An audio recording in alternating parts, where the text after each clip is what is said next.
Headphone নিতে ভাইয়ার রুমের দরজা খোলা মাত্রই দুটি নগ্নদেহ অন্তরঙ্গ অবস্থায় দেখতে পেলাম। সে আর কেউ নয়, আমার বড় ভাই ও মামাতো বোন জান্নাত, যাকে আমি 2 বছর ধরে ভালোবাসি। জান্নাতও আমাকে ভালোবাসে, কিন্তু কখনো এই অবস্থায় দেখবো স্বপ্নেও ভাবিনি। আমাকে দেখে এতক্ষণে ভাইয়া ও জান্নাত কাপড় পরা শুরু করে দিছে। লজ্জায় কেউ কোনো কথা বলছে না, হয়তো আমি এখানে আসবো আশা করেনি। আমি বললাম, ছি ভাইয়া ছি, তোমাকে আমার ভাইয়া বলতে ঘৃণা হচ্ছে। তুমি কি করে এটা করতে পারলে? লজ্জা করলো না? ভাবি থাকা সত্ত্বেও এমনটা করলে। জান্নাত, তোমাকেও বা কি বলবো, ঘৃণা হচ্ছে নিজের প্রতি। জান্নাত মাথা নিচু করে বলল, আবির প্লিজ কাউকে বলো না, আমি তোমার পায়ে পড়ি। আমি বললাম, ছি, তোমার নোংরা মুখে আমার নাম কখনো উচ্চারণ করবে না। কাঁদতে কাঁদতে চলে এলাম আমার রুমে। নিজের চোখকে যেন বিশ্বাস করতে পারছি না। জান্নাত কেন এমন করলো? আমি ওর সাথে শারীরিক সম্পর্ক করতে চাইলাম না বলে আমার ভাইয়ের সাথে এমনটা করবে? সারা রাত কেঁদেই কাটিয়ে দিলাম। বাসার কাকে এই কথাটা বলবো? যদি কাউকে বলি তাহলে তো ভাবির সংসারটা ভেঙে যাবে। ভাবি তো এখন বাপের বাড়িতে। সব ভেবে ডিসিশন নিলাম বাসা থেকে দূরে কোথাও চলে যাব। তাই জমানো মাটির ব্যাংকটা ভাঙলাম। 1336 টাকা ছিল। ব্যাগে কিছু কাপড় ও জমানো টাকাটা নিয়ে বাইরে বের হতেই বাসার সবাই। আম্মু বলল, আবির সকালবেলা কোথায় যাচ্ছিস বাবা? আমি বললাম, মা আমি দূরে কোথাও চলে যাচ্ছি, হয়তো আর ফিরবো না। জান্নাত বলল, কই যাবে তুমি আমাকে ছেড়ে? বিয়ে করার ভয়ে পালাচ্ছ? আমি বললাম, তোর মতো নোংরা মেয়েকে বিয়ে করব আমি কি করে ভাবলি? জান্নাত বলল, আমার সাথে রাত কাটানোর আগে মনে ছিল না? কথাটা শুনেই আম্মু আমার গালে সজোরে একটা থাপ্পড় লাগিয়ে দিল। তোকে আমার ছেলে ভাবতেই ঘৃণা হচ্ছে। এদিকে ভাইয়া এসে আমাকে ইচ্ছামতো লাঠি দিয়ে পিটাচ্ছে। ব্যথায় আমি চিৎকার করতে লাগলাম। এমন সময় ভাবি তাদের বাসা থেকে চলে আসে। আমায় এমনভাবে মারতে দেখে এগিয়ে আসলো ভাইয়াকে আটকাতে। চোখ দিয়ে অঝরে পানি পড়ছে। নিজের ভাই তার অপরাধ ঢাকতে আমাকে এভাবে মারছে। আমাকে নিয়ে গিয়ে একটা রুমে আটকে রাখা হলো। নিজের গর্ভধারিণী মা আমাকে চিনতে পারলো না। 1 বছর আগে ভাইয়া অ্যাক্সিডেন্ট করে যখন মৃত্যুর সাথে পাঞ্জা লড়ছিল, তখন তো আমি আমার 2 ব্যাগ রক্ত দিয়ে বাঁচিয়েছিলাম। সে কি করে পারলো আমার শরীর থেকে রক্ত ঝরাতে? এসব ভেবে দুচোখে যেন অশ্রু বাধা মানছে না। জান্নাতের সাথে আমার প্রেম আছে, বাসার সবাই জানে। কিছুক্ষণ পর আম্মু এসে পাঞ্জাবি পায়জামা দিয়ে, তোর সাথে জান্নাতের বিয়ে, রেডি হয়ে নে, আর বিয়ে না করলে আমার মরামুখ দেখবি। আমি মাকে কিভাবে বলি যে জান্নাতকে ভালোবেসে 2 বছরে আমি স্পর্শ করলাম না? সে কি করে ভাইয়ার বিছানায় গেল? অবশেষে সিদ্ধান্ত নিলাম যে মায়ের কথা রাখতে বিয়ে করব, কিন্তু বাসা থেকে চলে যাব যাতে জান্নাতের মুখ না দেখতে হয়। একটু পর ভাবি আমাকে জানালা দিয়ে দেখে চোখের পানি ফেলে চলে গেল। হয়তো তার মনে অনেক প্রশ্ন, কেন আমি এসব করলাম। এদিকে ভাবির মাথায় একটা জিনিস ঢুকছে না। আবির তো জান্নাতকে ভালোবাসে, তাহলে কি এমন হলো যে বিয়ে করতে চাচ্ছে না? বিকেলে কাজে আসলো, আমার ও জান্নাতের বিয়ে পড়ানো হলো। বিয়ে বাড়ি ঠিকই, কিন্তু কারো মনে কোনো আনন্দ নেই। সবার মন খারাপ, শুধু আমার বড় ভাই আকাশ ও জান্নাত ছাড়া। পায়ে ও হাতে প্রচন্ড ব্যথা করতেছে, তবুও কষ্ট করে একটা চিঠি লিখলাম। প্রিয় মা, আমি তোমার কথা রেখেছি মা। আমি জান্নাতকে বিয়ে করেছি। জানো মা, তোমার মরামুখ আমার সহ্য হবে না। জানো মা, আমি তোমাকে অনেক ভালোবাসি। আমার বাবা অনেক আগেই পরপারে চলে গেছে। জানি না সে থাকলে হয়তো আরো অনেক মারতো, কিন্তু তুমি আমাকে মারোনি মা। আমি জানি তুমি আমাকে অনেক ভালোবাসো, অনেক কষ্ট পেয়েছো জানি, কিন্তু আমি কষ্ট দিতে চাইনি। হয়তো একদিন আজকের থেকেও অনেক বেশি কষ্ট পাবে, যেদিন আমার চলে যাওয়ার কারণটা জানবে। একটা জিনিস ভেবে খুব কষ্ট পাইছি মা, তুমিও আমাকে বুঝলে না। আমি অনেক দূরে চলে গেলাম মা, নিজের খেয়াল রাখিও। ইতি, তোমার কলিজার টুকরা। বাসার দেওয়াল টপকে বাহিরে আসলাম। চলছি দূর অজানায়। সামনে রেল স্টেশন। ট্রেন আসার আওয়াজ পেয়ে স্টেশনে এসে ট্রেনে উঠে পড়ি। জানি না কোথায় যাব। একটা সিটে বসতেই পায়ে কি যেন লাগলো। তাকিয়ে দেখি একটা লাগেজ, কিন্তু লাগেজটা কার? এই সিটে তো কেউ ছিল না। জানালা দিয়ে সবুজ প্রকৃতি দেখছি। পরের স্টেশন আসতে আশেপাশের সবাই সিট থেকে নেমে গেল, কিন্তু কেউ লাগেজটা নিল না। মনে হয় কেউ ছেড়ে গেছে। লাগেজটা খুলতেই অবাক হয়ে যাই। লাগেজটা টাকা দিয়ে ভর্তি, কিন্তু এগুলো কার টাকা? দেখি তো লাগেজে কোনো কার্ড বা ঠিকানা আছে কিনা। একটা কাগজ দেখতে পেলাম, সেখানে লেখা, হ্যাঁ তোমাকেই বলছি, সন্ত্রাসীরা আমার পিছু নিয়েছে। জানি হয়তো আমাকে মেরে ফেলবে। প্লিজ টাকাগুলো আমার বাসায় পৌঁছে দিও, নয়তো আমার পরিবার রাস্তায় বসবে। লেখাগুলোর নিচে ঠিকানা দেওয়া। এখন কি করব বুঝতেছি না। এতগুলো টাকা। টাকাগুলো নিয়ে ঢাকায় চলে আসি। আম্মুর জন্য মনটা কাঁদছে। জানি না আমাকে না পেয়ে আম্মু এখন কি করছে। কাগজে লেখা ওই ঠিকানায় সিএনজি করে যাচ্ছি, আর মনে পড়ছে আম্মুকে। সামনে একটা কার ও পিকআপ মারাত্মক অ্যাক্সিডেন্ট হয়।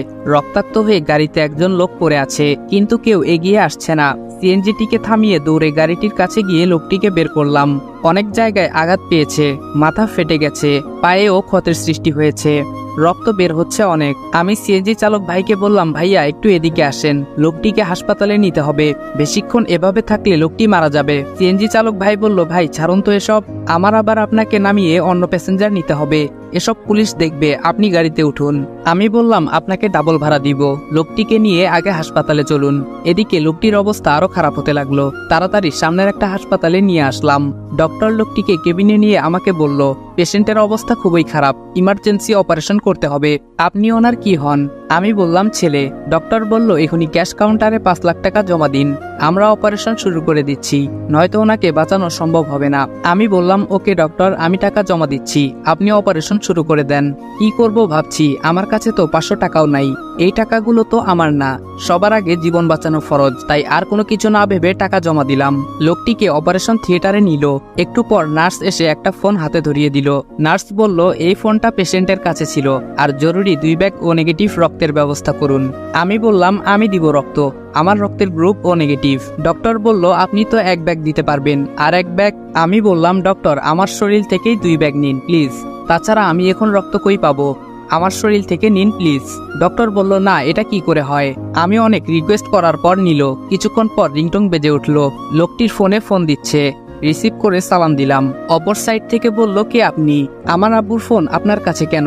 আমি বললাম, আপনার বাবা অ্যাক্সিডেন্ট করেছেন, হাসপাতালে চলে আসেন। কিছুক্ষণ পর মেয়েটি ও তার মা চলে আসলো। মেয়েটি দেখতে অপসরীর মতো। মেয়েটি বলল, আপনি ফোন রিসিভ করেছিলেন তাই না? আমি বললাম, হ্যাঁ। মেয়েটির মা বলল, ওনাকে এই হসপিটালে কে এনেছে? আমি বললাম, আমি নিয়ে এসেছি। মেয়েটি বলল, এই ফালতু মার্কা হসপিটালে ভর্তি করতে কে বলেছে আপনাকে? বলেই গালের মধ্যে কষে একটা থাপ্পড় লাগিয়ে দিল। এমন সময় নার্স বেরিয়ে এসে বলল, তাড়াতাড়ি এই মেডিসিনগুলো নিয়ে আসুন। আমি বললাম, আন্টি এই নেন ফোন ও মেডিসিনগুলো তাড়াতাড়ি নিয়ে আসেন, আমি চলে যাই। মেয়েটি বলল, ছোট লোকের বাচ্চা, যা ভাগ। আম্মু কাগজটা আমাকে দাও, আমি নিয়ে আসছি। আমি মনে মনে বললাম, হায়রে মানুষ, ওনার বাবাকে বাঁচাতে কত কি করলাম, আর উনি আমার গায়ে হাত তুললো, অপমান করলো। আমার কপালটাই হয়তো খারাপ, তাই এমন কষ্ট পাই। বাহিরে এসে কাগজের ঠিকানায় যাওয়ার জন্য সিএনজিতে উঠলাম। তেজগাঁও এসে সিএনজি থেকে নামলাম। একটা লোককে জিজ্ঞেস করলাম, ভাইয়া এই ঠিকানা একটু দেখিয়ে দিবেন? লোকটি বলল, সামনে গিয়ে ডানে যাবেন, আশেপাশে খুঁজে দেখবেন, পেয়ে যাবেন। অবশেষে বাসা খুঁজে পেলাম। কিন্তু এটা কি বাসা নাকি রাজপ্রাসাদ? অনেক সুন্দর ফুলের গাছও লাগানো। বাসার নিচে থাকা দারোয়ানকে ঠিকানা দেখিয়ে জিজ্ঞেস করলাম। দারোয়ান বলল, হ্যাঁ আপনি কে? আমি বললাম, আমাকে চিনবেন না, এই বাসার লোকের সাথে কিছু কথা আছে, দেখা করতে চাই। দারোয়ান বাড়ির ভিতরে চলে গেল। একটু পর বাহিরে এসে আমাকে ভেতরে যেতে বলল। আমি ভেতরে ঢুকে একটা মহিলাকে দেখে সালাম দিলাম, আসসালামু আলাইকুম। এই টাকাগুলো মনে হয় আপনার স্বামীর, এই চিরকুটটা পড়ুন। পকেটে হাত দিয়ে খুঁজে পেলাম না, মনে হয় হারিয়ে ফেলেছি। আমি বললাম, কই গেল? পকেটেই তো ছিল। মহিলাটি বলল, কি হলো, বিড়বিড় করছেন, কিসের টাকা, কই দেখি। আমি বললাম, লাগেজের চেনটা খুলে দেখুন। আন্টি বলল, ইমির বাবা তো এই টাকা নিয়ে আসার কথা, উনি কই? আমি বললাম, আমি জানি না, আমাকে কথা বলতে না দিয়ে তুমি আমার বাবাকে খুন করনি তো? ওই সব দারোয়ান সবাই এসে আমাকে বেঁধে ফেলে ও মারধর করতে শুরু করে। টাকা গোনার পর এখানে তো 95 লাখ টাকা, বাকি 5 লাখ টাকা কোথায়? মেয়েটি বলল, আম্মু পুলিশকে ফোন দাও। একটু পর পুলিশ এসে নিয়ে গেল। আমাকে রিমান্ডে নেওয়া হয়েছে, তাই ইচ্ছা মতো 3rd ডিগ্রি দিচ্ছে। অপরদিকে ডাক্তার বলল, পেশেন্ট আউট অফ ডেঞ্জার, আপনার ছেলে ঠিক সময় মতো না নিয়ে আসলে হয়তো পেশেন্ট সারা জীবনের জন্য পঙ্গু হয়ে যেতেন। মহিলাটি বলল, কি আমার ছেলে মানে? আমার তো কোনো ছেলেই নেই। ডক্টর বলল, তাহলে ওই ছেলেটা কে ছিল? মহিলাটি বলল, চিনি না তো। নার্স বলল, ও এই জন্যই বুঝি আপনার মেয়ে ছেলেটিকে থাপ্পড় মারলো। গুড, হয়তো আপনারা বড় লোক, পোশাক আশাকে বলে দিচ্ছে, কিন্তু আপনাকে ছোট লোক বলতেও ঘৃণা হচ্ছে। মা ও মেয়ে কথাগুলো শুনে অবাক হয়ে গেছে। নার্স বলল, আপনি কি জানেন ছেলেটি চিকিৎসার জন্য 5 লক্ষ টাকা জমা দিয়েছে? টাকাটা জমা না দিলে হয়তো এখন পর্যন্ত আপনার স্বামী বেঁচে থাকতো না। মা ও মেয়ে নিশ্চুপ। নার্স বলল, নিজের শরীর থেকে 2 ব্যাগ রক্ত দিয়েছে, যা হয়তো আপনার নিজের ছেলে হলে করতো কিনা সন্দেহ। এখন রোগীর কাছে যাওয়া যাবে না। ডক্টর ও নার্স চলে যায়। এদিকে মেয়েটি মনে অনেক কষ্ট পায়।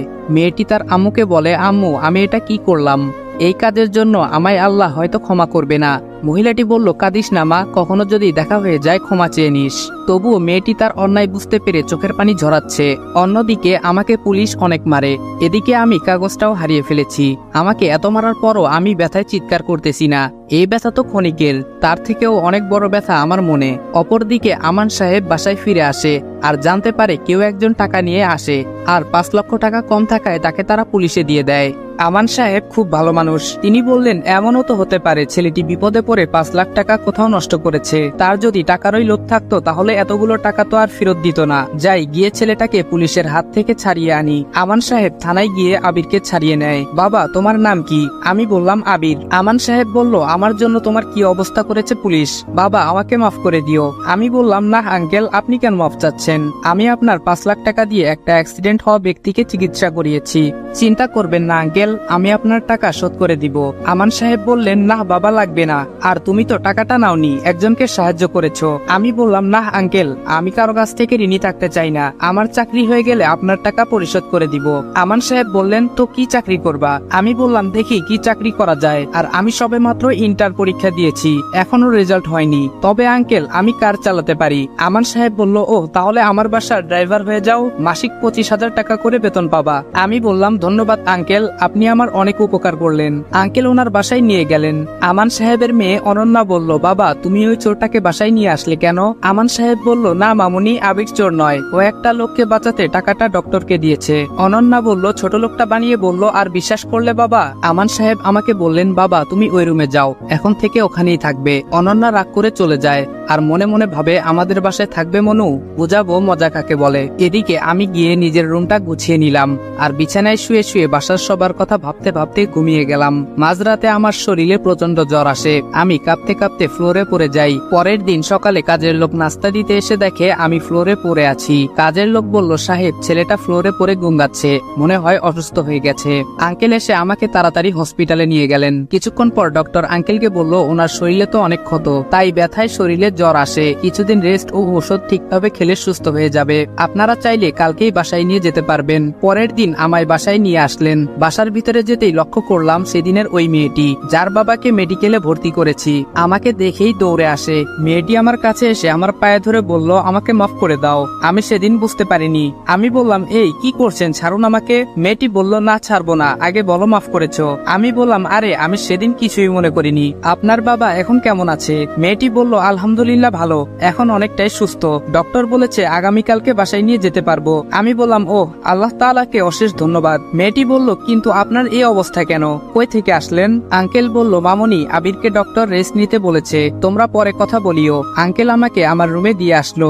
অনন্যা বলল, কিরে লাকি, তুই ছোটলোক ছেলেটার পায়ে পড়ে ক্ষমা চাইলি? আমি তো আমার নিজের চোখকে বিশ্বাস করতে পারছি না। লাকি বলল, তুই তো জানিস আমার বাবা অ্যাক্সিডেন্ট করে এখন হাসপাতালে। অনন্যা বলল, আঙ্কেল কেমন আছে এখন? লাকি বলল, ভালো আছে এখন, আজকে হসপিটাল থেকে রিলিজ দিবে। অনন্যা বলল, কিন্তু আঙ্কেলের অ্যাক্সিডেন্টের সাথে চোরটার কি সম্পর্ক? লাকি বলল, তুই যাকে চোর ছোটলোক বলছিস সেই আমার বাবাকে বাঁচিয়েছে। অনন্যা বলল, ও।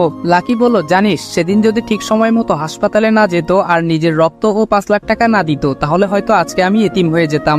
লাকির চোখে পানি ছলছল করছে। আঙ্কেল আবিরকে তার রুমে দিয়ে এসে তার রুমে যেতে লাকির কথাগুলো শুনতে পায়। আঙ্কেল বলেন, তাহলে আবির রহমান সাহেবের জীবন বাঁচিয়েছে? লাকি বলে, হুম আঙ্কেল। আঙ্কেল বলল, আচ্ছা মামুনি, তোমরা কথা বলো, আমি যাই, একটু কাজ আছে। অনন্যা বলল, তাহলে ছোট লোকটা আমাদের 5 লাখ টাকা দিয়ে আঙ্কেলের চিকিৎসা করিয়েছে। লাকি বলল, তোদের মানে? আবির তোর কি হয়? অনন্যা বলল, আরে কিছু হয় না, আমাদের বাসার ড্রাইভার। লাকি বলল, ও, ছেলে অনেক কিউট তাই না, কিন্তু আগে তো কখনো দেখিনি। অনন্যা বলল, 2 দিন হলো, কিন্তু বাসায় এসে অসুস্থ হয়ে যায়। আর অসুস্থ হবেই না কেন, পুলিশের যে পিটানিটা খাইছে। লাকি বলল, কি, পুলিশ মারছে কেন? অনন্যা বলল, মানে ওই 5 লাখ টাকার জন্য আমরা ওরে পুলিশে দিয়েছিলাম। কথাটা শুনে লাকি যেন কান্না করে দিবে দিবে ভাব। অনন্যা বলল, ভেবেছিলাম পুলিশ শালার হাড্ডিগুলো ভালোভাবে ভেঙে দিবে, কিন্তু তেমন কিছুই করেনি ছোট লোকটাকে। লাকি বলল, চুপ কর তুই, আর আমার সাথে কথা বলবি না। লাকি কাঁদতে কাঁদতে বাসায় চলে যায়। অনন্যা ও লাকি দুজনে বান্ধবী, একই কলেজে পড়ে। বাসায় গিয়ে ভাবতে থাকে ছেলেটা আমার বাবার জন্য কত কষ্ট পেল। বিকেলে লাকির বাবা রহমান সাহেবকে বাসায় নিয়ে আসে। লাকি আবির সম্পর্কে সবকিছু বলে। সবকিছু শুনে রহমান সাহেবের চোখে পানি চলে আসে। রহমান সাহেব বলেন, ছেলেটাকে দেখতে ইচ্ছে করছে। লাকি বলল, আব্বু কালকে তোমায় অনন্যাদের বাসায় নিয়ে যাব। অন্যদিকে আবির তার আম্মু, ভাবি, ভাইয়া সবার কথা ভাবছে। জানি না আম্মু কেমন আছে, আমি জানি আম্মু ভালো নাই, আমাকে ছাড়া আম্মু কি করে ভালো থাকে। অনেক ভালোবাসি আম্মু তোমায়, আম্মুর সাথে কথা বলতে ইচ্ছে করছে, তাই ভাবছি আজকে একবার ফোন দিব। সন্ধ্যায় অনন্যা আমার রুমে আসলো, কি যেন দেখে চলে গেল। কিছুক্ষণ পর আঙ্কেল আমার রুমে আসলো। আবির এখন কেমন আছো? আমি বললাম, অনেকটা ভালো আছি আঙ্কেল। আঙ্কেল বলল, ওহ গুড, খাইছো? আমি বললাম, হুম আঙ্কেল। আঙ্কেল একটা ফোন লাগতো, 5 মিনিট কথা বলতাম। আঙ্কেল বলল, ওকে আমি পাঠিয়ে দিচ্ছি। আঙ্কেল অনেক ভালো, তাই খোঁজ খবর নেয়। কিন্তু আন্টি একবারও আমার সামনে আসলো না। আমার ওপর কি তার মন খারাপ? বাসায় নাই হয়তো। আঙ্কেল বলল, মামুনি ফোনটা আবিরের রুমে দিয়ে আয় তো। অনন্যা বলল, ওকে বাবা। অনন্যা মনে মনে বলে, ছোট লোকটা আবার কার সাথে কথা বলবে দেখি তো। এই যে মিস্টার, আপনার ফোন। আমি ফোনটা হাতে নিলাম। অনন্যা গিয়ে দরজার আড়ালে আড়ি পেতে থাকে। দেখি তো ছোট লোকটা কার সাথে কথা বলে। আমি আম্মুর নাম্বারে কল দিলাম। অপর পাশ থেকে বলল, হ্যালো, কে? ভাইয়ার কণ্ঠ। তাই কথা না বলে ফোনটা কেটে দিলাম। মনটা খারাপ হয়ে গেল। দেখি চাচাতো ভাই আরাফাতকে কল দেই। হ্যালো, আসসালামু আলাইকুম। আমি বললাম, ওয়ালাইকুম আসসালাম আরাফাত, আমি আবির। আরাফাত বলল, ও ভাইয়া তুমি কই? তোমার বিয়ের কথা শুনে বাসায় আসলাম। এখানে এসে এসব কি শুনছি? আমি বললাম, থাক ওসব বাদ দে। আম্মু কেমন আছে? আরাফাত বলল, বড় আম্মু ভালো নাই। তুমি যাওয়ার পর থেকে ঠিকমতো খায় না। তোমার চিন্তায় অসুস্থ হয়ে পড়েছে। আমি বললাম, কি বলিস? কথাটা শুনে বুকের ভেতরটা মোচড় দিয়ে উঠলো। আরাফাত বলল, ভাইয়া তুমি বাসায় ফিরে এসো। আমি বললাম, না, কি করে যাব বল? এই কলঙ্ক নিয়ে যেতে চাই না। আমি যে তোরে ফোন দিছি কাউরে বলিস না প্লিজ। আর মায়ের দিকে একটু খেয়াল রাখিস। আমার চোখ পানিতে ভিজে গেছে, কথা ঠিকভাবে বলতে পারছি না। আরাফাত বলল, ভাইয়া তুমি কান্না করছো? আমি বললাম, না রে, ভালো থাকিস, পরে কথা বলবো। অনন্যা আড়াল থেকে আমাকে এভাবে কাঁদতে দেখে তার চোখেও পানি চলে আসে। নিজের রুমে চলে যায় আর ভাবে, কে ওই ছেলেটা? মনে অনেক কষ্ট। আমি আম্মুর কথা ভেবে ঘুমাতে পারিনি। পরের দিন সকালে লাকি ও রহমান সাহেব আমাকে দেখতে আসে। আমার রুমে যেতেই দেখে আমি কান্না করতে করতে ঘুমিয়ে পড়েছি, চোখ মুখ ফুলে আছে। আঙ্কেল আমাকে ডেকে বললেন, কি হয়েছে তোমার, কাঁদছো কেন? আমি বললাম, না আঙ্কেল, আম্মুর কথা মনে পড়ছে অনেক। আঙ্কেল বললেন, কি হয়েছে তোমার মায়ের? আর এভাবে কেউ কাঁদে? আমি মনে মনে বললাম, আমার সাথে যা হয়েছে তা আপনাদের কিভাবে বলি? আপনাদেরকে বললে আপনারা সবাই আমাকে ভুল বুঝবেন। আঙ্কেল বলল, কি হলো, চুপ আছো কেন? আমি বললাম, কি বলবো? সবাই বলল, আমরা তোমাকে যা বলেছি তার উত্তর দাও। মনে মনে বললাম, কিভাবে বলবো? তাদেরকে সত্যি কথা বলবো নাকি মিথ্যা কথা বলবো বুঝতে পারছি না। নিজেকে সামলে নিয়ে বললাম, আসলে পরীক্ষায় খারাপ করায় আম্মু বড় ভাই আমাকে অনেক মারে এবং বকা দেয়, যে কারণে আমি বাসা থেকে এসে পড়েছি। অনন্যা বলল, তুমি মিথ্যা বলছো কেন? তার কথায় আমি কিছুটা ঘাবড়ে গেলাম, তবুও বললাম, কই মিথ্যা বললাম? অনন্যা বলল, তোতলাচ্ছ কেন? আমি কিছু না বলে নিচের দিকে তাকিয়ে ভাবতে থাকলাম। অনন্যা বলল, উত্তর দাও না কেন? কালকে রাত্রে কার সাথে কথা বলেছিলে? কিশোরই বা অপবাদ নিয়ে বাড়ি থেকে বের হয়েছো? আমি অনন্যার দিকে জিজ্ঞাসু দৃষ্টিতে তাকাই আর ভাবতে থাকি, সে কিভাবে জানলো। মনে মনে ভাবলাম, না, ওদের মিথ্যা বললে হবে না, সত্যটা বলতে হবে। আমি না হয় এদের সাথে আমার সাথে ঘটে যাওয়া ঘটনাটা শেয়ার করি, আর নিজের কষ্টের কথা অন্যকে বললে নিজেকে একটু হালকা মনে হয়। তাই আমি ওদের সবকিছু বললাম, বাসা থেকে শুরু করে এখানে আসা পর্যন্ত। বলার পর খেয়াল করলাম উনাদের চোখে পানি, তাই আমি আবারও নিচের দিকে তাকালাম। আঙ্কেল বলল, সকলে নিচে চলো। আবির, তুমি ফ্রেশ হয়ে নিচে আসো নাস্তা করতে। তারপর সকলে নিচে চলে গেল আর আমিও আঙ্কেলের কথা মতো নিচে নাস্তা করতে আসলাম। এসে দেখি তারা আমার জন্য না খেয়ে ওয়েট করতেছে। আমি আসতেই আঙ্কেল বসতে বললেন। আমি মাথা নাড়িয়ে বসে খেতে লাগলাম। খাওয়ার মাঝে কেউ কোনো কথা বলেনি। আমি খেয়ে আমার রুমে চলে আসলাম। মায়ের কথা মনে পড়তে আবার চোখটা ভিজে উঠলো। এমন সময় খেয়াল করলাম আমার রুমে কেউ একজন আসলো। আমি চোখ মোছার বৃথা চেষ্টা করলাম। অনন্যা বলল, আবারও কান্না করছো কেন? আমি বললাম, মায়ের কথা মনে পড়ছিল। আচ্ছা বাদ দাও। অনন্যা বলল, শোনো, আমি তোমার সাথে যা করেছি তার জন্য সরি। আমি বললাম, আমি কিছু মনে করিনি। তার কিছুক্ষণ পরে লাকিও আমার রুমে আসলো। তাদের সাথে গল্প করতে করতে 12টা বেজে গেছে, তাই তারা চলে গেল আর আমি গোসল করলাম। তার কিছুক্ষণ পরে আজান দিল, আমি নামাজ শেষ করলাম। তখন একজন এসে বলল, আঙ্কেল নিচে খেতে ডাকছেন। আমি নিচে চলে গেলাম। আমাকে বসতে বলায় আমি বসে পড়লাম এবং লাঞ্চ করলাম। তারপর আমি আমার রুমে এসে পড়লাম। অপরদিকে লাকিরা চলে গেল। শরীরটা খারাপ থাকায় আমি ঘুমিয়ে পড়লাম। বিকেলে ঘুম ভাঙার কিছুক্ষণ পর অনন্যা আসলো। অনন্যা বলল, তোমার শরীর কেমন লাগছে? আমি বললাম, এই তো ভালোই। অনন্যা বলল, আচ্ছা ছাদে চলো, ছাদে যাই তাহলে আরো ভালো লাগবে। আমি বললাম, আচ্ছা চলো। আমি আর অনন্যা ছাদে গেলাম। ছাদ দেখে আমি অবাক। ছোট একটা বাগান বললেও ভুল হবে না। আমার কিছু প্রিয় ফুলও আছে এখানে। মাঝে একটা দোলনা এবং একপাশে একটা বসার স্থান আছে। অনন্যা বলল, চলো আমরা ওখানে গিয়ে বসে কথা বলি। আমি বললাম, হুম। আমি আর অনন্যা কথা বলছি। পরন্ত বিকেলটা ভালোই লাগছে, তবুও কেমন যেন একটা শূন্যতা অনুভব করলাম। কথায় আছে, স্মৃতি মানুষকে কুড়ে খায়। আগে বিকেলে সন্ধ্যায় কত ছাদে উঠেছি। অনন্যা বলল, কি ভাবছো? কথা ঘুরিয়ে বললাম, দেখো সূর্যটা কত সুন্দর লাগছে। অনন্যার সাথে আরো কিছুক্ষণ গল্প করলাম। তখন অনন্যা বলল, নিচে চলো, সন্ধ্যা হয়ে গেছে। দেখতে দেখতে 1 সপ্তাহ চলে গেল। এই কয়দিনে আমি অনেকটা সুস্থ হয়ে গেলাম এবং অনন্যার সাথে অনেকটা ফ্রি হয়ে গেছি। 1 সপ্তাহ পরে আঙ্কেল বলল, তোমাকে অনন্যার সাথে একই কলেজে ভর্তি করে দিব। আর তোমার ভালো ড্রেস নেই, তাই অনন্যার সাথে আজকে শপিং এ যাবে। আমি মাথা নাড়িয়ে হ্যাঁ জানালাম। অনন্যা বলল, চলো এখনই যাই। আমি বললাম, আচ্ছা। তারপর আমি আর অনন্যা গাড়ির কাছে গেলাম। আমি যেহেতু ড্রাইভিং পারি তাই অন্য কোনো ড্রাইভার নিতে হলো না। আমি আর অনন্যা মার্কেটে গেলাম। অনন্যার পছন্দ মতো ড্রেস কিনলাম। কেনার শেষে অনন্যা আমাকে একটা মোবাইলের দোকানে নিয়ে গেল আর আমার জন্য একটা মোবাইল কিনলো। মার্কেট করতে করতে দুপুর হয়ে গেল, তাই আমরা একটা রেস্টুরেন্টে গেলাম আর অনন্যাই অর্ডার দিল, তাই দুপুরে খেয়ে বাসায় চলে গেলাম। বাসায় গিয়ে ফ্রেশ হয়ে ঘুমিয়ে গেলাম। বিকালে অনন্যা এসে আমাকে ডেকে তুললো আর বলল তার বাবা ডাকছেন। আমি ফ্রেশ হয়ে নিচে গেলাম। গিয়ে দেখি আঙ্কেল বসে আছেন। তিনি বললেন, তুমি আর অনন্যা কোথাও থেকে ঘুরে আসো। আমি মনে মনে বললাম, হঠাৎ এটা বললো কেন? আঙ্কেলকে বললাম, আচ্ছা ঠিক আছে। তখন দেখি অনন্যা রেডি হয়ে নিচে আসছে। হালকা মেকআপে ওকে অপসরীর মতো লাগছে। অনন্যা এসে আমাকে ধাক্কা দিল। তখন আমার ঘোর কাটলো। আঙ্কেলকে বলে আমি আর অনন্যা বের হলাম। তখন অনন্যা বলল, জানো আমি বাবাকে বলেছি আমরা কোথাও ঘুরে আসি, চলেন ফ্ল্যাশব্যাক থেকে ঘুরে আসি। অনন্যা বলল, বাবা আমি আর আবির কোথাও থেকে ঘুরে আসি। আঙ্কেল বলল, কেন? অনন্যা বলল, বাবা আসলে আবির তো এখানে কিছুই চিনে না, আর ওকে নিয়ে ঘুরে আসি আর ওর মনও ভালো থাকবে। আঙ্কেল বলল, সে কি যাবে? অনন্যা বলল, বাবা তুমি বললে ও না করবে না। আঙ্কেল বলল, আচ্ছা আমি বলবো। অনন্যা বলল, ওকে বাবা বর্তমানে আসেন। আমি বললাম, তুমি আমাকে নিয়ে আসলে কেন? অনন্যা বলল, এমনি আনছি। আমরা কথা বলতে বলতে গাড়ির কাছে আসলাম, কিন্তু অনন্যা বলল আমি রিক্সাতে যাব। আমি কিছু না বলে ওর কথা মতো রিক্সা খুঁজলাম। রিক্সা আসলে অনন্যা একটা ঠিকানা বলল। রিক্সা সেখানে নিয়ে গেল। যাওয়ার সময় আমি ওর কাছ থেকে একটু দূরে সরে বসলাম। তখনই অনন্যা বলল, এত দূরে বসেছো কেন? পড়ে যাবে তো। আমি বললাম, না আমি ঠিক আছি। অনন্যা বলল, বেশি কথা বলো কেন, একটু এদিকে আসো। আমি ওর কথায় একটু ওর দিকে চেপে বসলাম। কথা বলতে বলতে রিক্সা তার গন্তব্যে চলে আসলো। এসে বুঝতে পারলাম এটা কোনো পার্কে এসেছি। তখন অনন্যা বলল, নিচে নামো, আমরা চলে এসেছি। আমি নেমে পড়লাম। ভাড়া দিয়ে আমি আর অনন্যা পার্কে প্রবেশ করলাম। পার্কে গিয়ে দেখি সবাই জোড়ায় জোড়ায় বসে আছে।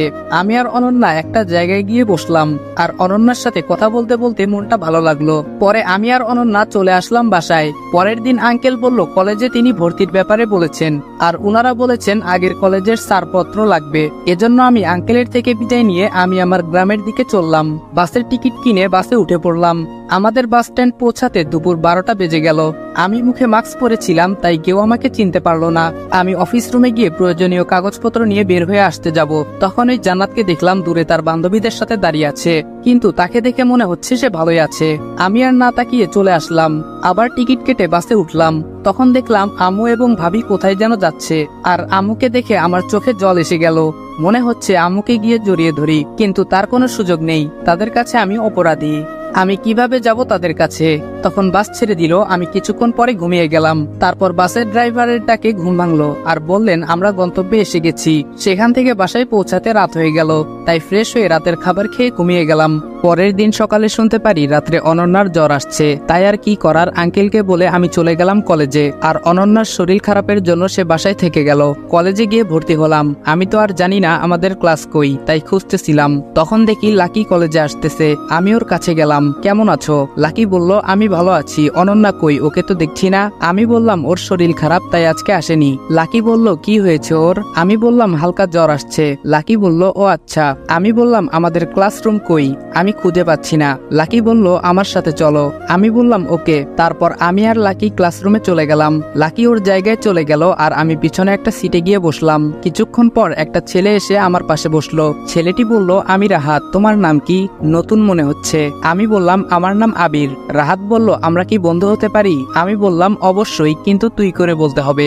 রাহাত বলল, ঠিক আছে, চল আমার বন্ধুদের সাথে পরিচয় করিয়ে দেই। আমি বললাম চল। রাহাত আমাকে ওর বন্ধুদের কাছে নিয়ে গেল। আমি বললাম হাই, আমি আবির। তারপর একে একে সবাই নিজেদের নাম বলতে থাকলো। ওদের সাথে কথা বলতে বলতে ক্লাসের ঘন্টা বাজলো। আমরা সবাই ক্লাসে গেলাম। যথারীতি ক্লাস করে লাকি সহ সবাইকে বিদায় দিয়ে বাসার পথে পা বাড়ালাম।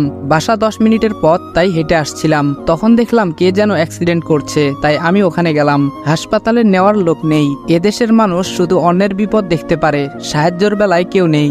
লোকটির গাড়ি অ্যাক্সিডেন্টে খারাপ হয়ে যাওয়ার কারণে আমি একটা সিএনজি নিয়ে তাকে হসপিটালে নিয়ে গেলাম। ওনার জ্ঞান ছিল না, তাই আমি নার্সকে ডেকে উনাকে একটা বেডে শুইয়ে দিলাম আর ডক্টর এসে উনাকে ইমার্জেন্সিতে নিয়ে গেল। নার্স উনার মোবাইলটা আমাকে দিয়ে বলল 2 লাখ টাকা জমা দিতে, কিন্তু আমার কাছে তো টাকা নাই, কি করব বুঝতেছি না। তখন দেখলাম উনার মোবাইলে একটা নম্বর থেকে ফোন আসতেছে। তখনই আমি ফোনটা রিসিভ করলাম। মেয়েলি কণ্ঠে বুঝলাম উনার স্ত্রী হবে মনে হয়, তাই আমি সব ঘটনা খুলে বললাম এবং ঠিকানা অনুযায়ী আসতে বললাম। 20 মিনিট পরে মহিলা আসলো। আমি উনাকে বললাম যে ডক্টর টাকা জমা দিতে বলেছে, কিন্তু আমার কাছে টাকা নেই। তখন উনি কার্ড থেকে টাকা পে করলেন। উনাদের পরিচয়টা দিয়ে নেই।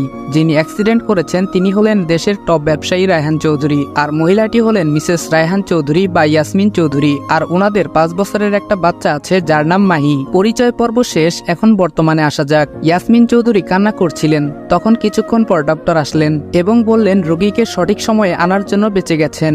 মিসেস রায়হান বললেন আমরা কি উনার সাথে দেখা করতে পারি? ডক্টর বলল বেডে শিফট করার পরে দেখা করতে পারবেন। ইয়াসমিন চৌধুরী বলল ধন্যবাদ ডাক্তার। ডক্টর বলল ধন্যবাদ উপরওয়ালাকে দেন। কিছুক্ষণ পর উনাকে বেডে শিফট করা হলো। তখন আমরা 3 জন গেলাম। রায়হান চৌধুরী আমাকে বলল তুমি কই থাকো বাবা? আমি বললাম এক আঙ্কেলের ওখানে। রায়হান চৌধুরী বলল ওহ আচ্ছা। আমি বললাম আমি যাই তাহলে। রায়হান চৌধুরী বলল আচ্ছা যাও, আর শোনো আমার কার্ডটা রাখো, কোনো সমস্যা হলে আমার কাছে এসো। আমি উনার কাছ থেকে কার্ডটা নিয়ে তাদের কাছ থেকে বিদায় নিয়ে চলে আসলাম বাসায়। বাসায় আসার পর আঙ্কেল জিজ্ঞাসা করলেন এত দেরি হলো কেন? আমি আজকে ঘটে যাওয়া ঘটনা বললাম। তখন উনি বললেন আচ্ছা ঠিক আছে, তুমি ফ্রেশ হয়ে আসো, খাবে এখন। তারপর আমি রুমে গিয়ে ফ্রেশ হয়ে খাবার খেতে চলে আসলাম। দেখলাম অনন্যাও আছে। আমি ওরে বললাম শরীর ঠিক আছে? অনন্যা বলল অনেকটা সুস্থ এখন। আর কেউ কোনো কথা না বলে খেয়ে উঠলাম আর রুমে চলে আসলাম। তারপর গোসল করে একটু ঘুম দিলাম। ঘুম থেকে উঠে ফ্রেশ হলাম। অনন্যা অসুস্থ থাকায় আজকে আর ছাদে গেলাম না, তাই রুমে বসে মোবাইলে ফ্রি ফায়ার গেম খেলা শুরু করলাম। সন্ধ্যায় হালকা নাস্তা করে পড়তে বসলাম। পড়তে পড়তে রাত 11টা বেজে গেল। তখন একজন এসে বলল খাবার খাওয়ার জন্য, তাই আমি বই রেখে খেতে চলে গেলাম। রাতের খাবার খেয়ে আমি আমার রুমে এসে শুয়ে পড়লাম আর মোবাইলটা নিয়ে ফেসবুকে ঢুকলাম। কারোর সাথে যেন কথা না হয় সেজন্য নতুন একটা অ্যাকাউন্ট খুলেছি এবং আগেরটা ডিঅ্যাক্টিভ। কিছুক্ষণ ফেসবুকে থেকে বের হয়ে ভাবতে লাগলাম আমাকে অনেক বড় হতে হবে, কিন্তু কি কারণে এই চিন্তা সেটা অজানাই থাকুক। ভাবতে ভাবতে কখন যে ঘুমের রাজ্যে চলে গেছি নিজেও জানি না। পরের দিন সকালে উঠে ফ্রেশ হলাম আর নাস্তা করে আমি আর অনন্যা একটা রিকশায় করে কলেজের উদ্দেশ্যে রওনা দিলাম। আমরা 5 মিনিটের মধ্যেই কলেজে চলে আসলাম। আমি অনন্যা লাকি এক জায়গায় আড্ডা দিচ্ছিলাম। তখন আমাদের সাথে আমার বাকি বন্ধুগুলো আসলো। অনন্যা বলল একদিনেই এত বন্ধু? আমরা সবাই হেসে দিলাম। অনন্যা বলল আচ্ছা বাদ দাও। আমি বললাম আচ্ছা রাহাত তোর জিএফ নাই? রাহাত বলল নাই। মেহেদি বলল একদম মিথ্যা বলবি না। তাহলে সাইমাকে? রাহাত বলল ওই একদম বলবি না। আসলে সাইমা হলো লাকির খালাতো বোন, আজকে কলেজে আসেনি। লাকি বলল এত কিছু আর আমি জানি না? রাহাত বলল আমি ওরে পছন্দ করি, কিন্তু ওই আমাকে করে না। ওর বয়ফ্রেন্ড আছে কিনা তাও জানি না। লাকি বলল আচ্ছা চিন্তা করিস না, ওর বিএফ নাই, আমি সব ঠিক করে দিব। রাহাত বলল সত্যি? লাকি বলল তবে একটা শর্ত আছে। রাহাত বলল কি শর্ত? লাকি বলল আমাদের আজকে ট্রিট দিতে হবে। আমরা সকলেই বললাম সহমত। রাহাত বলল আচ্ছা পরে দিব। লাকি বলল না তাহলে হবে না, আর সাইমা কেউ পাবি না। রাহাত বলল এই না মানে এখন নিবি ট্রিট? আমি বললাম ওই চল আজকে ক্লাস করব না, আর এখনই ট্রিট দিবি তুই। রাহাত বলল ওই তোরা বন্ধু নাকি শত্রু? আমি বললাম দুইটাই। তারপর আমরা আজকে আর ক্লাস না করে একটা রেস্টুরেন্টে গেলাম আর যে যার ইচ্ছা মতো খেলাম, আর বিল আসলো 1570 টাকা। বেচারা রাহাত একেবারে ফকির। রেস্টুরেন্ট থেকে বের হয়ে রাহাত বলতেছে আমারও একদিন আসবে। একটু পরে সবার কাছ থেকে বিদায় নিয়ে আমি আর অনন্যা হেঁটে হেঁটে বাড়ির দিকে যাচ্ছিলাম। তখনই একজন ছেলে অনন্যার মোবাইল নিয়ে দৌড় দেয় আর আমি দৌড়ে ধরে ফেলি। যখন মারতে যাব তখন ওর চেহারা দেখে মায়া লাগে, আর ওই ছেলেটা বলে ভাই আমাকে ছেড়ে দেন, আমার বাবা নেই, মা অন্যের বাড়িতে কাজ করত, কিন্তু মাও অসুস্থ আর আমি গতকাল থেকে কিছু খাইনি, কাজ খুঁজতেছি পাইনি, তাই এই কাজ করতে আসছিলাম, প্লিজ ভাই আমাকে ছেড়ে দেন। ছেলেটার বয়স অনুমানিক 16 হবে। আমি বললাম নাম কি তোমার? ছেলেটি বলল আমার নাম নাইম, প্লিজ ভাই মারবেন না। তখন আমি অনন্যাকে একটা রিক্সা করে বাসায় পাঠিয়ে দেই আর আমি ওই ছেলেটাকে নিয়ে একটা হোটেলে যাই। তাকে কিছু খাবার খাইয়ে ওরে নিয়ে বাহিরে আসলাম। বাহিরে এসে আমার কাছে থাকা 500 টাকা দিয়ে কিছু পত্রিকা কিনে দিলাম এবং বললাম এটা বিক্রি করে তোমার আরো লাভ হবে, ওটা দিয়ে তোমার মায়ের খাবার এবং ওষুধ নিও, আর বাকি টাকা দিয়ে আবার কিছু কিনে বিক্রি করো। ছেলেটি তখন বলল ভাই আপনার মন অনেক ভালো, আল্লাহ আপনার মঙ্গল করুন, আমি মাকে গিয়ে আপনার কথা বলবো। আমি ওর কাছ থেকে বিদায় নিয়ে চলে আসতেছিলাম, কিন্তু ওর কথা শুনে মায়ের কথা মনে পড়ে গেল। অজানা কারণেই চোখ থেকে 2 ফোঁটা জল পড়লো। এভাবেই বাসায় চলে আসলাম। ফ্রেশ হয়ে দুপুরে খাবার খেতে চলে আসলাম। খাবার খেয়ে আমার রুমে আসলাম আর এসে গেম খেলতে শুরু করলাম। বিকালে অনন্যা আসলো আমাকে ডাকতে। সে বলল ছাদে যাবে, তাই আমি আর অনন্যা ছাদে গেলাম। অনন্যা বলল আচ্ছা ওই ছেলেটার কি করলে? আমি ওর সাথে ঘটে যাওয়া ঘটনা বললাম। সে আমার দিকে তাকিয়ে আছে। অনন্যা মনে মনে বলে আমি যতই তারে দেখি ততই মায়ায় পড়ে যাচ্ছি। অন্য মানুষের উপকার করার জন্য কত কিছু করে, কিন্তু আমার ওকে ভালো লাগে কেন? আমি কি ওকে ভালোবাসি? না না, তা হবে কেন, আমরা তো শুধু বন্ধুর মতো। আমি বললাম চুপ হয়ে আছো কেন? অনন্যা বলল না কিছু না, এমনি। আমি বললাম ওহ তাই বলো। অনন্যা বলল একটা কথা বলবো? আমি বললাম হ্যাঁ, এতে অনুমতি নেওয়ার কি আছে? অনন্যা বলল তোমার কেমন মেয়ে পছন্দ? আমি ওর দিকে অবাক দৃষ্টি দৃষ্টিতে তাকিয়ে আছি, কিছু বললাম না। অনন্যা বলল, বলো না কেন? আমি বললাম, হঠাৎ এমন প্রশ্ন কেন? অনন্যা বলল, আরে এমনিতেই বলো। আমি বললাম, এখন কিছু নাই, আর আমি আর কোনো মায়ায় পড়তে চাই না। অনন্যা বলল, আচ্ছা বলা লাগবে না। অনন্যা মনে মনে বলল, এভাবে এখন না বললেও হতো। ওই দিনটা এভাবেই কেটে গেল। পরের দিন সকালে আমি আর অনন্যা একসাথে কলেজে গেলাম। কলেজে গিয়ে দেখি সবগুলো হারামি চলে আসছে, তাই আড্ডা দিচ্ছিলাম। তখন দেখলাম কয়েকটা বখাটে ছেলে একটা মেয়েকে উত্ত্যক্ত করছে, তাই আমরা ওদের কাছে গেলাম এবং ওখানে গিয়ে মেয়েকে দেখে আমি অবাক, কারণ সে হলো লিমা। লিমা বলল, কেমন আছোস? আমি বললাম, ভালো আছি, তুই কেমন আছোস? লিমা বলল, হুম ভালো। তা তুই এই কলেজে? আমি বললাম, হুম, কিন্তু তুই এখানে কেন? লিমা বলল, আরে আমি তো এখানে ভর্তি হয়েছি। যেই ছেলেগুলো টিচ করতেছিল আমরা যাওয়ার পরে ওরা চলে যায়। আমি বললাম, এখানে না দাঁড়িয়ে চল অন্য কোথাও কথা বলি। ওহ, আপনারা তো চিনতে পারছেন না লিমাকে। আচ্ছা চলেন ওর পরিচয় দেই। লিমা হলো আমার স্কুল লাইফের বেস্ট ফ্রেন্ড। এসএসসি পরীক্ষার পরে ওর বাবার অন্য জায়গায় পোস্টিং হয় এবং ওরা সপরিবারে চলে যায়। এরপরে ওর সাথে আর কোনো যোগাযোগ হয়নি। অতীত শেষ, এখন বর্তমানে ফেরা যাক। আপনাদের সাথে পরিচয় দিতে দিতে আমাদের আড্ডার স্থানে চলে আসলাম। আমি বললাম, তা তোর সাথে ওদের পরিচয় করিয়ে দেই। লিমা বলল, তোর লাগবে না, আমি হয়ে নিচ্ছি। হ্যালো, আমি লিমা। সকলে পরিচয় হয়ে নিল। আমি বললাম, তা আন্টি আঙ্কেল কেমন আছে? লিমা বলল, ভালো আছে। আচ্ছা তুই এখানে আছোস, চল আমাদের বাসায় যাবি আজকে। আমি বললাম, না আজকে যাব না, অন্যদিন। আসলে আগে যখন স্কুলে পড়তাম তখন অনেকবার গেছি ওদের বাসায়, যে কারণে আন্টি আঙ্কেল আমাকে ভালোভাবে চিনেন। লিমা বলল, আচ্ছা ঠিক আছে। তখন ঘন্টা বাজলো আর আমরা ক্লাসে গেলাম। তবে খেয়াল করলাম মেহেদি লিমার দিকে তাকিয়ে আছে, আর আমি চুপি চুপি ওরে বললাম, কি দেখোস? মেহেদি বলল, মামা ক্রাশ নামক বাস খাইছি। আমি ওর কথা শুনে হেসে ফেললাম। যথারীতি ক্লাস করে বের হয়ে এলাম। ওহ, আপনাদের তো বলাই হয় নাই, রাহাত আর সামিয়ার হয়ে গেছে, আই মিন রিলেশন। তো রাহাত আর সামিয়া পিছনে কথা বলতে বলতে আসতেছে, চলেন ওরা কি বলে শুনে আসি। না থাক, অনের কথা শোনা ঠিক না। এদিকে আমরা যে যার মতো বাসায় চলে আসলাম। এসে ফ্রেশ হয়ে খেতে বসলাম। তখন শুনলাম অনন্যার খালাতো বোন নাকি আসবে আজকে, তাই তাকে আনতে যেতে হবে। সেজন্য আমি আর অনন্যা রেডি হয়ে তাকে আনতে গেলাম বাস স্ট্যান্ডে। আমি আর অনন্যা কিছুক্ষণ ওয়েট করার পর দেখলাম অনন্যা এগিয়ে যাচ্ছে। তখন বুঝলাম হয়তো ওর বোন আসছে। তখনই অনন্যা ওকে জড়িয়ে ধরলো আর আমার দিকে এগিয়ে আসছিল। আমার কাছে এসে মেয়েটি বলল, ও কে? আমি বললাম, আমি উনাদের বাসার ড্রাইভার। মেয়েটি বলল, ও অনন্যার খালাতো বোনের নাম মাহি। আর হ্যাঁ, আমি অন্যের আশ্রয়ে থাকতে চাইনি, তাই আমি চলে যেতে চেয়েছিলাম। আঙ্কেল বলেছিলেন যে অনন্যার ড্রাইভার হয়ে থাকতে, এর জন্য উনি আমার বেতনও দেন। কোনো চাকরির জন্য আমিও আর দ্বিমত করিনি, রাজি হয়ে গিয়েছি। এবার বর্তমানে আসি। আমি বললাম, আপনি গাড়িতে উঠেন। তখনই আমার গালে দুইটা থাপ্পড় পড়ল। আমি নিচের দিকে তাকিয়েছিলাম আর চোখ দিয়ে জল পড়ছিল। মাহি বলল, ওই আমি কি নিজের হাতে গাড়ির দরজাটা খুলবো? তুই আমাকে কিভাবে দরজা খুলতে বলিস? আর আমাকে ম্যাডাম বলবি, মনে থাকে যেন। আমি বললাম, আচ্ছা ঠিক আছে। অনন্যা স্তব্ধ হয়ে গেছে মাহির ব্যবহারে। সে মাহিকে বলল, সে তোর থেকে বড়। মাহি বলল, ব্যবহার তোর কাছ থেকে শিখতে হবে না, আর আমি ছোট লোক দেখতে পারি না।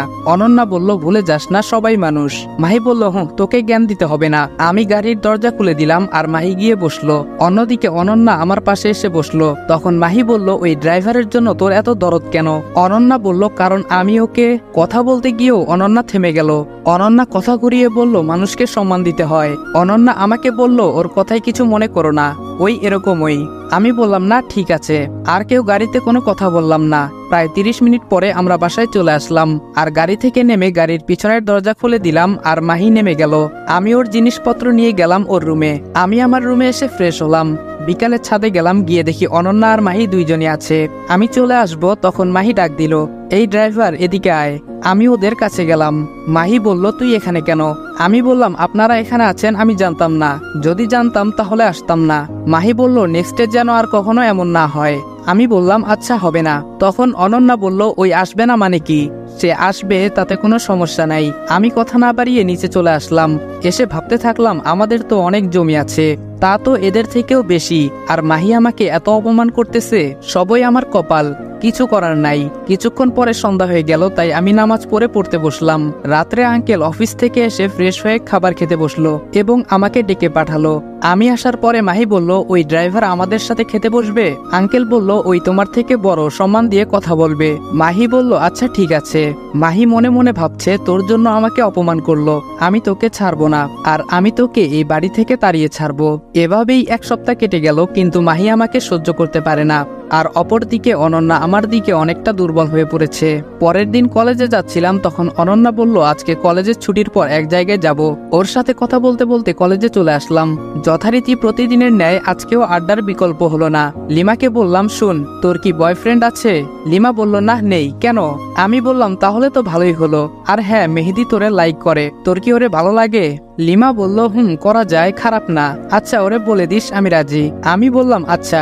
একটু পরেই ঘন্টা পড়লো আর আমরা ক্লাসে চলে গেলাম।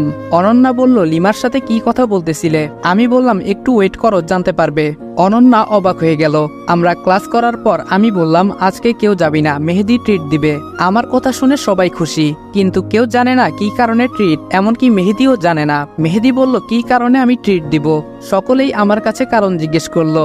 আমি বললাম, আরে মামা, লিমা রাজি হয়ে গেছে। তখন সবাই এক দৃষ্টিতে তাকিয়ে আছে আমার দিকে, আর দেখলাম লিমা লজ্জায় নিচের দিকে তাকিয়ে আছে। আমি বললাম, আরে এভাবে তাকিয়ে থাকবি নাকি ট্রিট নিবি? সবাই বলল, আরে অবশ্যই নিব। অন্যদিকে রাহাত বলতেছে, আজকে তোর পকেট খালি করব। আমার বেলায় মনে আছে? আমরা সবাই হেসে ফেললাম। মেহেদি বলল, আমার কপালে আজকে খারাপ হয়ে আছে। তাই আমরা একটা রেস্টুরেন্টে গেলাম আর যে যার মতো খাবার অর্ডার করলাম। খাবার শেষে মেহেদি বিল দিল আর আমরা যে যার মতো বাসায় চলে আসলাম। পরের দিন মাহি চলে গেল আর আমি মনে মনে বললাম, এতদিনে আমার জীবনটা জাহান্নাম করে দিছে, চলে যাওয়াতে বাঁচলাম। এর মধ্যেই চলতে থাকে আমার জীবন। কলেজে যাওয়া, মাঝে মাঝে ঘুরতে যাওয়া, বাড়িতে মাঝে মাঝে কোনো কাজ করা। দেখতে 2 মাস চলে যায়। এখন আঙ্কেল আন্টি আমাকে নিজের সন্তানের মতোই মনে করেন। যদিও আন্টি প্রথমে আমাকে একটু খারাপ নজরে দেখতেন, কিন্তু এখন অনেক ভালোবাসেন। যাক, অনেক কথা বলে ফিরেছি, এখন গল্পে ফিরা যাক। পরের দিন সকালে উঠে আমি সারপ্রাইজ। কারণ আঙ্কেল বলল উনার সাথে আজকে অফিসে যেতে হবে, যে কারণে আমি রেডি হয়ে নিলাম। আজকে আর কলেজে যাওয়া হবে না, তাই অনন্যা একাই চললো কলেজে। আঙ্কেল বলল, চলো এখন। আমি বললাম, আচ্ছা চলুন।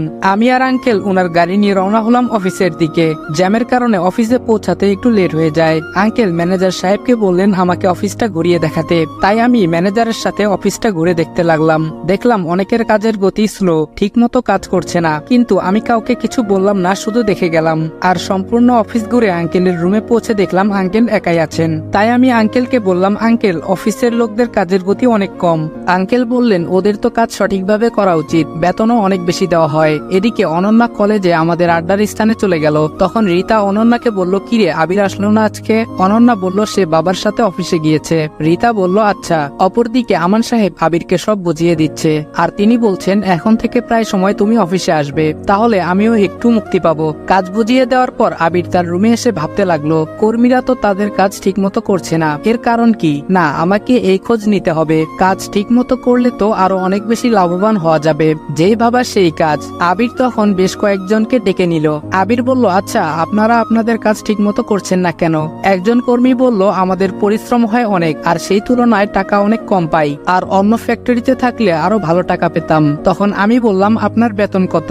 কর্মী বলল, 10,000 টাকা। আমি বললাম, আপনাদের সাধারণ স্টাফদের বেতন তো 15,000 টাকা, আর আপনাদের উপরে যারা, তাদের বেতন 20,000, কিন্তু আপনারা পান 14,000। আপনারা যান, ন্যায্য মূল্য আপনারা পাবেন, আপনারা কাজে মন দেন। সকল কর্মী তাদের কাজে চলে গেল।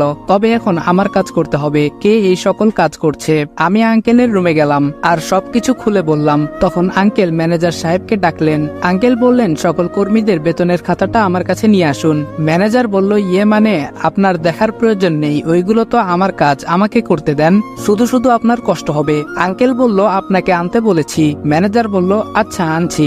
এই বলে ম্যানেজার চলে গেল, আর কিছুক্ষণ পরে আসলো খাতা নিয়ে। আঙ্কেল আমাকে বললেন দেখতে।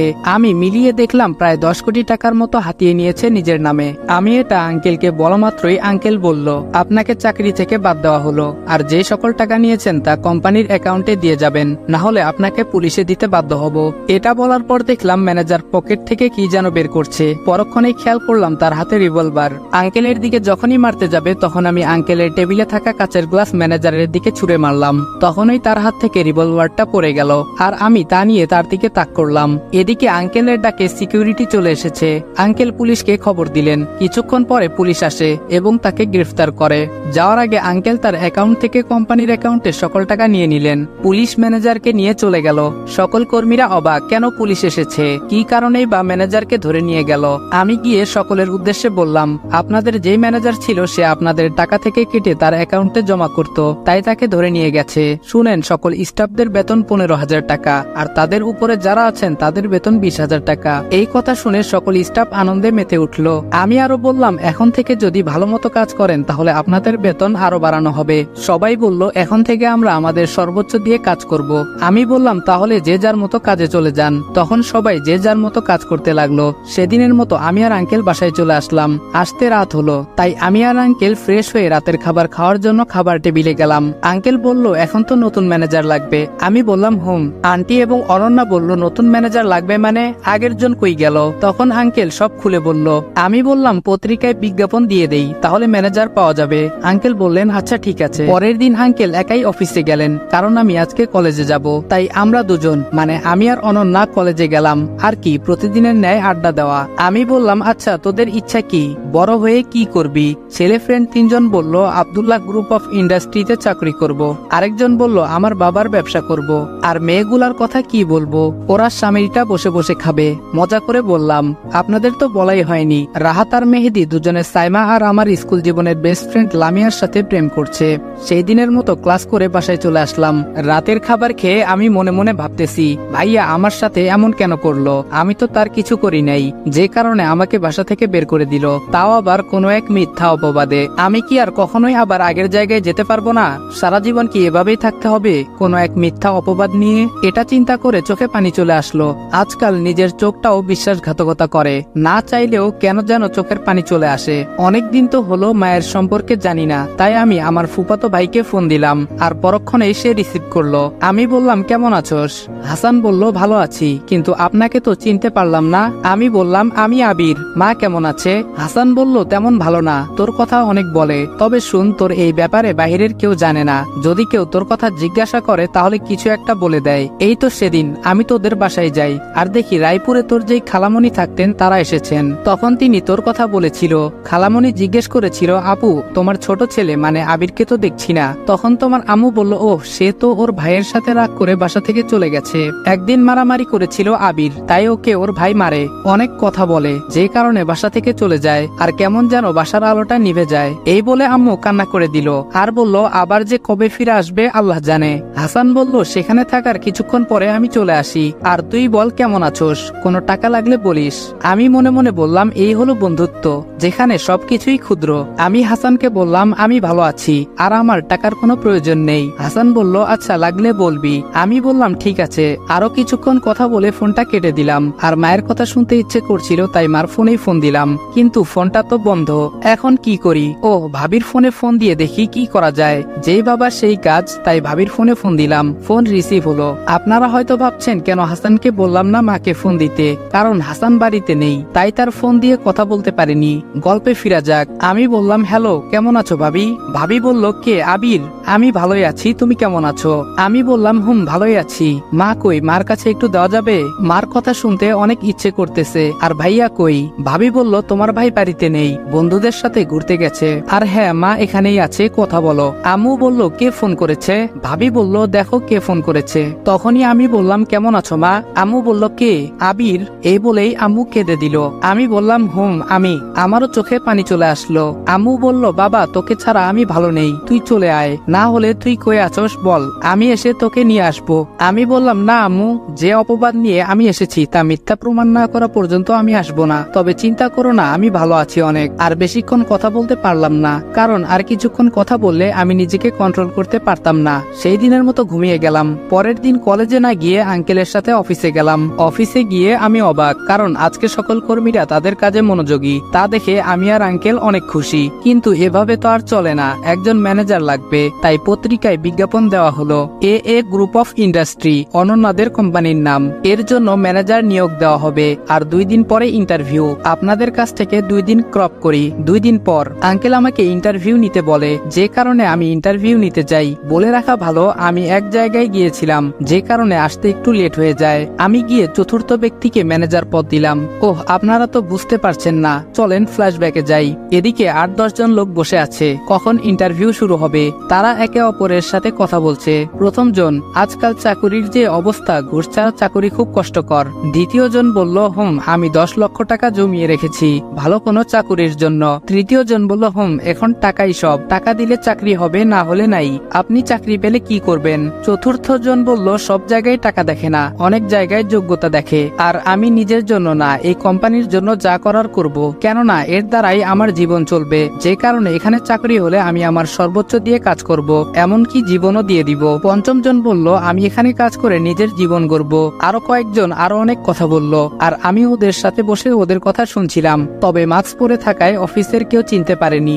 আরো একটা কারণ আছে, কেননা আমি অফিসে এর আগে মাত্র একদিন এসেছিলাম। তো উপরের বর্ণনা অনুযায়ী যখন আমি চতুর্থ ব্যক্তিকে সিলেক্ট করলাম, তখন কয়েকজন বলল আপনি না আমাদের সাথে ইন্টারভিউ দিতে এসেছেন? তখন আমি বললাম আমি আপনাদের ইন্টারভিউ নিতে এসেছিলাম। আর ওর কথা ঠিক আছে, যে কারণে তাকে সিলেকশন করেছি। আমি তাকে নিয়ে গেলাম আঙ্কেলের রুমে, সব কথা বলে তাকে অ্যাপয়েন্টমেন্ট লেটার দিলাম, আর বললাম কালকে থেকে ডিউটিতে আসতে। পরের দিন আঙ্কেল অফিসে গেল না, তাই আমি একাই গেলাম অফিসে। ধরতে গেলে আমি বস।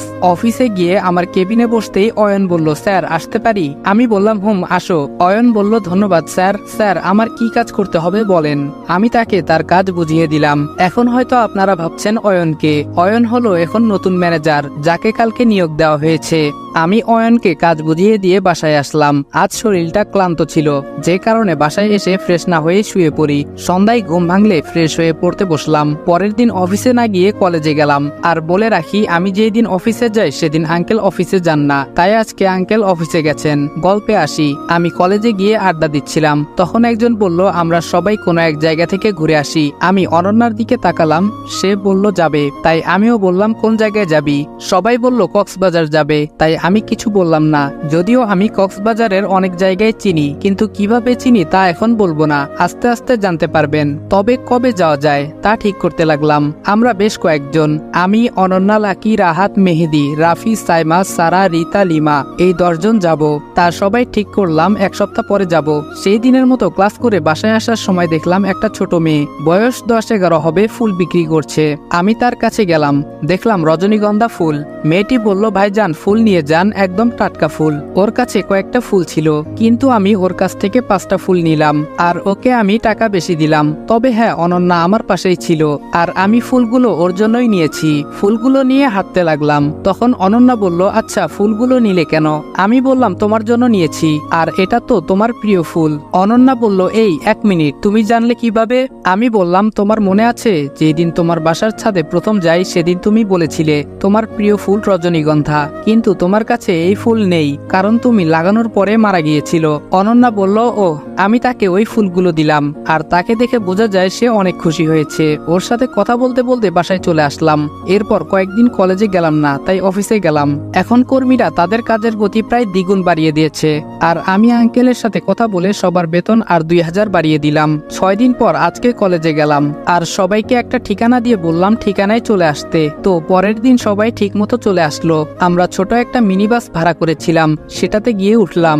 আমি মাঝামাঝি একটা সিটে বসেছিলাম, আমার সাথে অনন্যা বসেছে, আর সে বসেছিল জানালার পাশে। জার্নি করার সময় কখন যে ঘুমিয়ে পড়েছি নিজেও জানি না। যখন ঘুম ভাঙলো তখন দেখলাম আমার মাথা অনন্যার কাঁধে। আমি বললাম সরি। অনন্যা বলল সরি কেন, আমার কাঁধেই তো দিয়েছো। আমরা আমাদের গন্তব্যে চলে আসলাম, আর একটা হোটেলে উঠলাম। যেহেতু রুম অনলাইনে বুক করা ছিল তাই আর সমস্যা হয়নি। এক রুমে 2 জন করে, মেয়েদের 4টা আর ছেলেদের 2টা। আমরা রুমে গিয়ে ফ্রেশ হয়ে নিলাম, তারপর দুপুরে খাবার খেলাম। খাবার খেয়ে দিলাম এক ঘুম। তার আগে প্ল্যান ছিল কালকে বের হব ঘুরতে। অপরদিকে যেই কলেজে পড়তাম ওখান থেকে বাস এসে আমাদের হোটেলের সামনে থামে, কেননা তারা কলেজ থেকে 3 দিনের বনভোজনে চট্টগ্রামে এসেছে। তাদের এখানে আসতে বিকাল হয়ে যায়, আর যে যার মতো রুমে চলে যায়। এদিকে আমি চোখ মিলে দেখি সন্ধ্যা হয়ে গেছে, আর আমার সাথে ছিল রাহাত। আমি রাহাতকে ডাক দিয়ে বললাম ওই হারামি উঠোস না কেন, কয়টা বাজে দেখ। রাহাত বলল কয়টা বাজে? আমি বললাম সন্ধ্যা হয়ে গেছে, আর তুই এখনো উঠোস না? উঠ, না হলে পানি মারবো, হালা ঘুম পাগল। রাহাত বলল আরে উঠতেছি, পানি কেন আবার? ফ্রেশ হয়ে সবাই ছাদে গেলাম। আমাদের এখান থেকে সমুদ্র সৈকত কাছাকাছি, যে কারণে ছাদে উঠলে উত্তাল সমুদ্র কিছুটা দেখা যায়। আমরা ছাদে আড্ডা দিয়ে বললাম আজকে তাড়াতাড়ি ঘুমিয়ে পড়বি, কালকে সকালে সৈকতে যাব। আমরা নিচে নেমে খেয়ে যে যার রুমে চলে গেলাম। সকালে রেডি হয়ে নিলাম, আর আমাদের আনা ডিএসএলআরটা নিতে নিলাম। অপরদিকে বনভোজনে আসা তারাও বের হলো সৈকতের দিকে। আমরা এগিয়ে যাচ্ছিলাম, তখন কয়েকটা পরিচিত মুখ আমার সামনে ভেসে উঠল। আমি অনন্যাকে বললাম অন্যদিকে চলতে। অনন্যা বলল, কেন, কি হয়েছে? আমি বললাম, এখানে আমার আগের কলেজের ছাত্র শিক্ষকদের দেখা যাচ্ছে, আর তার সাথে জান্নাতও আছে। তখন আমরা অন্যদিকে মোড় নিলাম। কথায় আছে, যেখানে বাঘের ভয় সেখানে সন্ধ্যা হয়।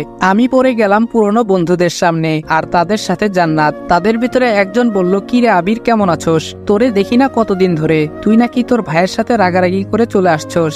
আমি বললাম, না মানে এমনি। খেয়াল করলাম জান্নাত নিচের দিকে তাকিয়ে আছে। তাকে প্রথম থেকে মনে হয়েছিল সে হাসি খুশি, কিন্তু এখন থেকে মনে হচ্ছে মনটা অনেক খারাপ। সত্যি বলতে মেয়েদের মন বোঝা কঠিন। আমি বললাম, ভালোই আছি, তা তোদের খবর কি? কিছুক্ষণ পরে আমার ফোনে একটা কল আসলো। আমি বললাম, আমি আসতেছি। আসার সময় জান্নাত কিছু বলতে চেয়েছিল, কিন্তু আমি শুনিনি। অযথা তার মায়ায় পড়ে লাভ নেই, সে তো ছলনাময়ী, আর তাকে তো আমি ভালোবাসতাম, কিন্তু এখন ঘৃণার বসবাস। আমি চলে আসলাম আমার বন্ধুদের কাছে। তারা জানতে চেয়েছিল কে ওরা। আমি বলেছিলাম আমার আগের ফ্রেন্ড। সেদিন ঘুরে ছবি তুলে চলে আসলাম হোটেলে। এভাবে এক সপ্তাহ ঘুরে আমরা চলে আসলাম, আর জান্নাতরা যে কয়দিন ছিল দেখা হয়নি। আমার দিনগুলো ভালোই যাচ্ছিল, আর কেটে গেল কয়েক মাস। এর মাঝে আমার বার্ষিক পরীক্ষাও শেষ হয়েছে। এই কয়েক মাসে অনন্যাদের কোম্পানি বাংলাদেশের টপ 15 থেকে 13তে চলে এসেছে। পরের দিন সকালে কলেজে যাওয়ার জন্য রেডি হয়ে নিচে আসলাম। তার কিছুক্ষণ পর অনন্যা আসলো। আমি তার দিকে তাকিয়ে অবাক, কারণ তাকে আজকে অনেক সুন্দর লাগছে। সে আজকে শাড়ি পরেছে, নীল রঙের শাড়ি, আর সাথে হালকা মেকআপ। অনন্যা আমার সামনে এসে তুড়ি বাজালো। তখন আমার ধ্যান ফিরলো। আমি কিছুটা লজ্জা ফিল করলাম। আমি বললাম, আজকে এত সাজ কি কারণে? অনন্যা বলল, পরে জানতে পারবে। আমি আর অনন্যা বাসা থেকে বের হয়ে একটা রিক্সা নিয়ে কলেজে চলে আসলাম। আজকে রেজাল্ট দিবে, এটা তো আপনারা আগে থেকেই জানেন। আমরা সবাই আড্ডা দিচ্ছিলাম। কিছুক্ষণ পরে রেজাল্ট দিল। আমরা সবাই ভালো রেজাল্ট করেছি, যদিও আমি প্রথম আর অনন্যা দ্বিতীয়, আর বাকি যে কয়জন ছিল সবার রেজাল্ট টপ 20-এর মধ্যে। আরো কিছুক্ষণ আড্ডা দিয়ে কলেজ থেকে বের হলাম, আর যে যার গন্তব্যে রওনা হলাম। তখন অনন্যা বলল, চলো আজকে এক জায়গায় ঘুরতে যাব। আমি বললাম, কোথায় যাবে? অনন্যা বলল, গেলেই বুঝতে পারবে। আমি বললাম, আচ্ছা ঠিক আছে চলো। পরে একটা রিক্সা নিয়ে অনন্যার কথা মতো একটা জায়গায় গেলাম। সেটা ছিল একটা পার্ক। আমি বললাম, তা তুমি আমাকে এখানে নিয়ে আসলে কেন? অনন্যা বলল, ভেতরে চলো। আমি আর অনন্যা ভেতরে গেলাম। কিছুক্ষণ কথা বলে অনন্যা বলল, আচ্ছা তোমাকে একটা কথা বলি, কিছু মনে করো না কিন্তু। আমি বললাম, হুম বলো, কি বলবে? অনন্যা বলল, জানি না তোমাকে কেন আমার এত ভালো লাগে। তুমি কি দিবে তোমার হাতটা ধরে হাঁটতে? প্রমিস, ছেড়ে যাব না কখনো। আমি সত্যি তোমাকে ভালোবেসে ফেলেছি। পারবে কি আমাকে তোমার জীবন সঙ্গী করতে? I love you so much. Ananya এক নিঃশ্বাসে কথাগুলো বলল। আমি ওর দিকে তাকিয়ে থাকলাম। আমিও ওর প্রতি দুর্বল। কিছুক্ষণ চুপ থেকে আমি বললাম, আমাকে একটু ভাবতে দাও। অনন্যা বলল, আমি তোমার জন্য সারা জীবন ওয়েট করতে পারবো। এটা বলে হাঁটতে শুরু করলাম। অনন্যাও আমার সাথে ছিল। আমি ওর সাথে যতটা সম্ভব স্বাভাবিক আচরণ করলাম, যদিও আমি আগেই বুঝতে পেরেছিলাম সে কিছু একটা বলবে। তারপর একই রিক্সাতে আবার বাসায় চলে আসলাম। সেদিনের মতো দিনটা ভালোই কাটলো। রাতে আমি একটা চিঠি লিখলাম। কি লিখলাম তা অনন্যার কাছ থেকেই পড়ে নিয়েন। এদিকে আঙ্কেল মনে মনে একজন বিশ্বাসী ছেলে পেয়েছি, তার সাথেই আমি অনন্যার বিবাহ দিব। একদম আমার মনের মতো ছেলেটা। পরের দিন সকালে অনন্যা তাড়াতাড়ি ঘুম থেকে উঠে পড়ে, আর আমার রুমের দিকে এসে দেখে আমার রুমের দরজা হালকা চাপানো, ভেতর থেকে লক করা ছিল না। কৌতূহলবশত সে রুমে প্রবেশ করলো। রুমে গিয়ে দেখে আমি নেই। ওয়াশরুমের দরজা খোলা। সে ভাবলো এত সকালে কোথায় গেল। তখন তার চোখ টেবিলের দিকে গেল। মোবাইলের নিচে একটা কাগজ আটকানো, আর তাতে একটা নোট লেখা। অনন্যা লেখাটা পড়তে লাগলো, আমি অনেক আগে থেকে তোমাকে লাইক করতাম, আর তুমি যে আমাকে ভালোবাসো তা অনেক আগে থেকেই আমি জানতাম। আমি তোমার ডায়েরিটা পড়েছিলাম। আমি একটা বই খুঁজতে তোমার রুমে গিয়েছিলাম, আর সেখানেই ডায়েরিটা পাই। তোমাকে না জানিয়ে ডায়েরিটা নেওয়ার জন্য সরি। তোমার বাবা মা যদি আমাকে না মেনে নেয়, তুমি আমার সাথে যে কোনো জায়গায় যেতে প্রস্তুত, কিন্তু আমি এতটা স্বার্থপর নই যে যারা আমাকে আশ্রয় দিল তাদের সাথে বিশ্বাসঘাতকতা করব। আর হ্যাঁ, তুমি নিজের যত্ন নিও। আঙ্কেলের কথা অনুযায়ী চলো, আর উনি যার সাথে তোমার বিয়ে ঠিক করেছেন তাকে বিয়ে করো। বেঁচে থাকলে আবার দেখা হবে। আমি চললাম অজানা কোনো গন্তব্যে। ইতি, তোমার আবির। এটা পরে অনন্যা কাঁদতে থাকলো। তখন আঙ্কেল আসলেন আর বললেন, কাঁদছিস কেন মা? তখন অনন্যা আঙ্কেলকে চিঠিটা দেয় আর বলে আবির চলে গেছে। আঙ্কেল চিঠিটা পড়ে বসে পড়লেন আর বললেন, সে একবার তো বলতে পারতো। আর আমি তোর জন্য যে ছেলেটা ঠিক করেছিলাম সে আর কেউ নয়, সে আবির। আমি কি জানতাম সে চলে যাবে? অনন্যা বলল, আমি কিছু জানি না। তুমি আমার আবিরকে আমার কাছে ফিরিয়ে দাও। আঙ্কেল বলল, চিন্তা করিস না, সে তোর ভাগ্যে থাকলে এমনিতেই আসবে, আর আমি তাকে খুঁজে বের করব। অনন্যা বলল, তাই যেন হয়। কিছুদিন আগেই আঙ্কেল অনন্যাকে বলেছিলেন, আমি তোর জন্য একটা ছেলে ঠিক করেছি, আর কোনো কথা বলবি না, ছেলেটা অনেক ভালো, তোর পড়ালেখা শেষ হলে বিয়ে দিব। তখন অনন্যা দেখলাম খাওয়ার টেবিল থেকে চলে গেল, আর আঙ্কেল পেছনে থেকে মুচকে হাসলেন। আমি ওদের বাসায় বাসা থেকে বের হয়ে রওনা দিলাম অজানা গন্তব্যে। কোথায় যাব জানি না, পরিচিত কোথাও যাওয়া যাবে না, তাহলে অনন্যা জেনে যাবে। এইসব কথা ভাবছিলাম আর হাঁটতেছিলাম, তখনই একজনের সাথে ধাক্কা খেলাম। আমি তার দিকে তাকিয়ে আছি। ছেলেটা বলল, আজব তো, দেখে চলতে পারেন না? আমি কিছু বললাম না। তখন ছেলেটি আমার দিকে তাকিয়েই বলল, ভাই আপনি? আমি বললাম, হুম। আপনারা তো বুঝতেছেন না ছেলেটাকে? ছেলেটা হলো নাইম। সে ওই ছেলেটা যে অনন্যার মোবাইল ছিনতাই করতে চেয়েছিল। এখন নিশ্চয়ই বুঝতে পেরেছেন কে এই ছেলেটি। আমি বললাম, কেমন আছোস তুই? আর আমাকে তুমি করে বলবি। নাইম বলল, ভাই আল্লাহর রহমতে ভালোই আছি। আর তুমি যে টাকাটা দিয়েছিলে তা দিয়ে কতদিন ওই কাজ করে এখন 2টা দোকান দিয়েছি। আর দোকানে 2জন কর্মচারী আছে, তবে আমিও মাঝে মাঝে যাই। আর এখন আমি আর মা মোটামুটি একটা বড় বাড়ি নিয়ে থাকি। তা তুমি কেমন আছো? আমি বললাম, আছি কোনো রকম। আচ্ছা, কোনো একটা থাকার জায়গা জোগাড় করে দিতে পারবি? আমি বাড়ি থেকে চলে এসেছি তাকে বলেছি, কিন্তু কি কারণে চলে এসেছি এটা বলিনি। নাইম বলল, অন্য কোথাও যাওয়া লাগবে না, আমাদের সাথে থাকবে। 3 রুমের ফ্ল্যাট একটা খালি পড়ে থাকে। আর তোমার অবশ্যই কোনো না কোনো একটা চাকরি হয়ে যাবে। আর মাকে তোমার কথা বলেছিলাম, মা তোমাকে দেখতে চেয়েছেন। আমি বললাম, আচ্ছা চল তাহলে। নাইম এখানে কোনো একটা কাজে এসেছিল, তার সাথে দেখা হবে আমি ভাবতে পারিনি। আমি আর নাইম চলে আসলাম ওদের বাসায়। এই বাসাটা অনন্যাদের বাসা থেকে অনেকটুকু দূরে, রিক্সাতে আসলে প্রায় 1 ঘন্টা লাগবে। এটা শহর, এক বাসা থেকে অন্য বাসার লোকদের চিনা যায় না, আর এত দূরে তো কখনো সম্ভবই না। আমি রুমে প্রবেশ করলাম। নাইম বলল, মা দেখো কাকে এনেছি। নাইমের মা বলল, কাকে এনেছিস? নাইম বলল, ওই যে তোমার কাছে যার কথা বলতাম, ওই ভাইয়াটা। আন্টি আমাকে আপ্যায়ন করলেন। নাইম বলল, সে বাসা থেকে রাগ করে এসে পড়েছে, তাই আমাদের এখানে থাকবে। নাইমের মা বলল, তাতে কোনো সমস্যা নেই, তার যতদিন ইচ্ছা থাকবে, কোনো সমস্যা নেই। আর আমাকে আমার রুম দেখিয়ে দিল। দুপুরে খাওয়া দাওয়ার পরে নাইম আমাকে নিয়ে একটা দোকানে গেল।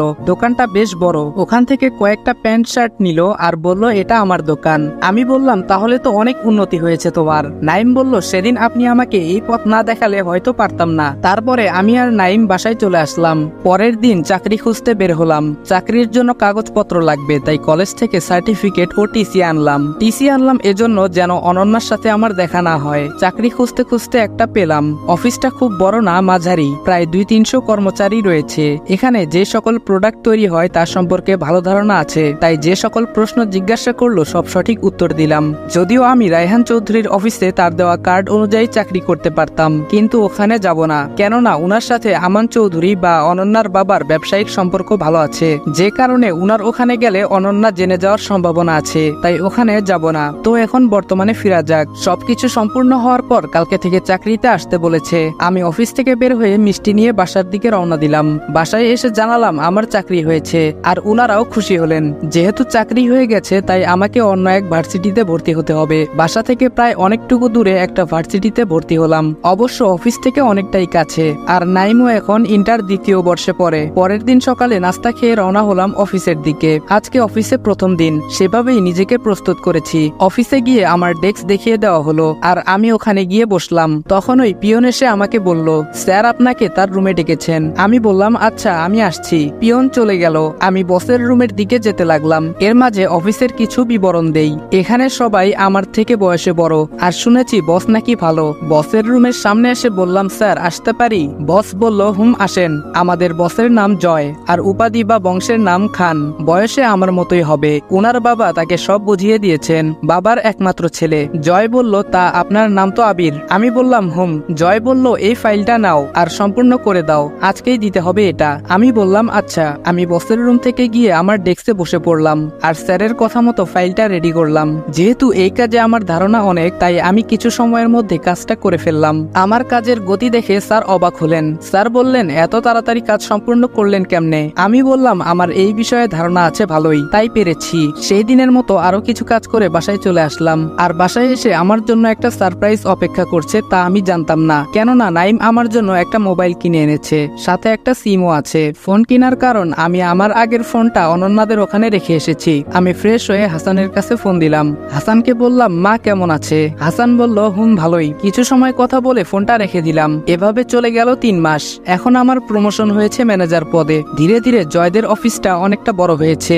এখন তাদের কর্মী প্রায় 1000। আগের বাসায় আর থাকি না। অফিস থেকে যে ফ্ল্যাট দেওয়া হয়েছে ওটাতেই আমরা থাকি, সাথে একজন কাজের মেয়ে আছে। কিছুদিন পর আমি স্যারকে বললাম, স্যার আমার কিছুদিনের ছুটি লাগবে। স্যার বলল, কি জন্য? আমি বললাম, আমার 2য় বর্ষের প্রথম পরীক্ষা শুরু হবে। স্যার বলল, আচ্ছা ঠিক আছে। আমি স্যারের থেকে 15 দিনের ছুটি নিলাম। আজকে পরীক্ষা, তাই মোটামুটি প্রিপারেশন নিয়ে কলেজে গেলাম। আমার সিট খুঁজে আমি আমার সিটে গিয়ে বসলাম। কিছুক্ষণ পরে একজন রুমে প্রবেশ করলো, যাকে দেখে আমি অবাক, কেননা সে আর কেউ নয়, সে হচ্ছে জয়, মানে আমার স্যার। আমি বললাম, স্যার আপনি এখানে? স্যার বলল, কিন্তু তুমি এখানে কেন? আমি তো এখানেই পড়ি। আমি বললাম, আমিও তো এখানেই পড়ি। জয় বলল, তাহলে তো ভালোই হলো, আজ থেকে এখানে কোনো স্যার নয়, আমরা দুইজন বেস্ট ফ্রেন্ড। এর মাঝে নো তুমি নো আপনি, শুধু তুই, ঠিক আছে? আমি বললাম, আচ্ছা স্যার। থুক্কু জয়। আমার পাশের সিটেই স্যার মানে জয়ের সিট পড়েছে, তাই দুজনকে হেল্প করে পরীক্ষাটা দিলাম। ঠিকমতো পড়তে না পারায় পরীক্ষা এতটা ভালো হয়নি, তবে যেদিন রেজাল্ট দিল তখন দেখলাম আমি আর জয় দুইজনেই টপ 20-এর মধ্যে আছি। এভাবে কয়েকটা মাস কেটে যায়। এখন জয় আমার অনেক ভালো বন্ধু, সে যেখানে যায় আমাকে নিয়ে যায়, এমনকি তার বাসায়ও অনেকবার গিয়েছি। এমনই একদিন অফিসের কাজে এক জায়গায় যেতে হবে, তাই জয় তার সাথে আমাকে নিয়ে গেল। আর যেখানে যাওয়া হলো তা হলো সিলেট। আমি আর জয় রেডি হলাম, নিজস্ব গাড়ি থাকতেও বাসের টিকিট কাটলাম।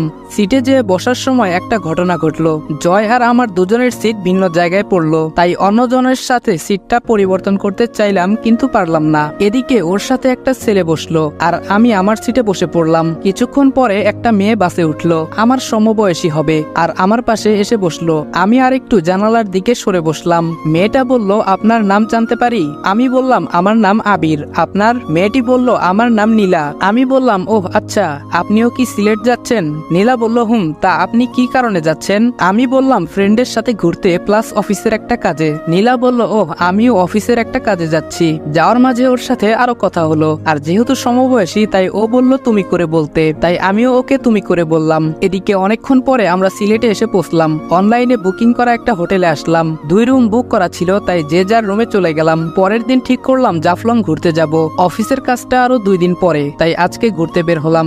আমাদের আনা ডিএসএলআরটা নিয়ে বের হলাম, ঘুরলাম আর অনেক ছবিও তুললাম। তারপর বাসায় চলে আসলাম। পরের দিন অফিসের কাজে যেতে হবে। এখানে প্রায় অনেক কোম্পানি রয়েছে, যার মধ্যে যাদের কাজ ভালো হবে তাদেরকে কাজটা দেওয়া হবে। প্রায় 20 কোটি টাকার লেনদেন, তাই ভালো কাউকেই দেওয়া হবে। ওখানে গিয়ে আমি অবাক, কেননা নীলাও সেখানে উপস্থিত। ও এসেছে আর কে কোম্পানি অফ ইন্ডাস্ট্রিজ থেকে।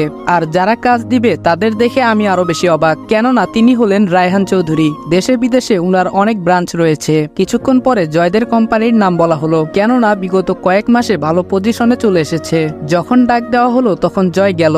সব কাগজ বুঝে আসতে আমাকে যেতে বলেছিল, কিন্তু আমি যাইনি, কেননা উনি আমাকে চিনে ফেলতে পারেন। আর জয়কে অনেকে কংগ্রাচুলেশন জানালো। জয় আসার পরে নীলা জয়কে কংগ্রাচুলেশন জানালো, আর জয় এসে আমাকে বলল, তুই থাকার কারণে এত দূরে আসতে পেরেছি। তারপরে আমি আর জয় চলে আসলাম। আরো 2 দিনে অনেক জায়গায় ঘুরে ঢাকা ব্যাক করলাম। আমাদেরকে যেই প্রজেক্টটা দেওয়া হয়েছিল সেই প্রজেক্টটা সম্পূর্ণ করা হলো 1 সপ্তাহের মধ্যে। এখন জয়দের কোম্পানি আরো ভালো পজিশনে চলে আসলো।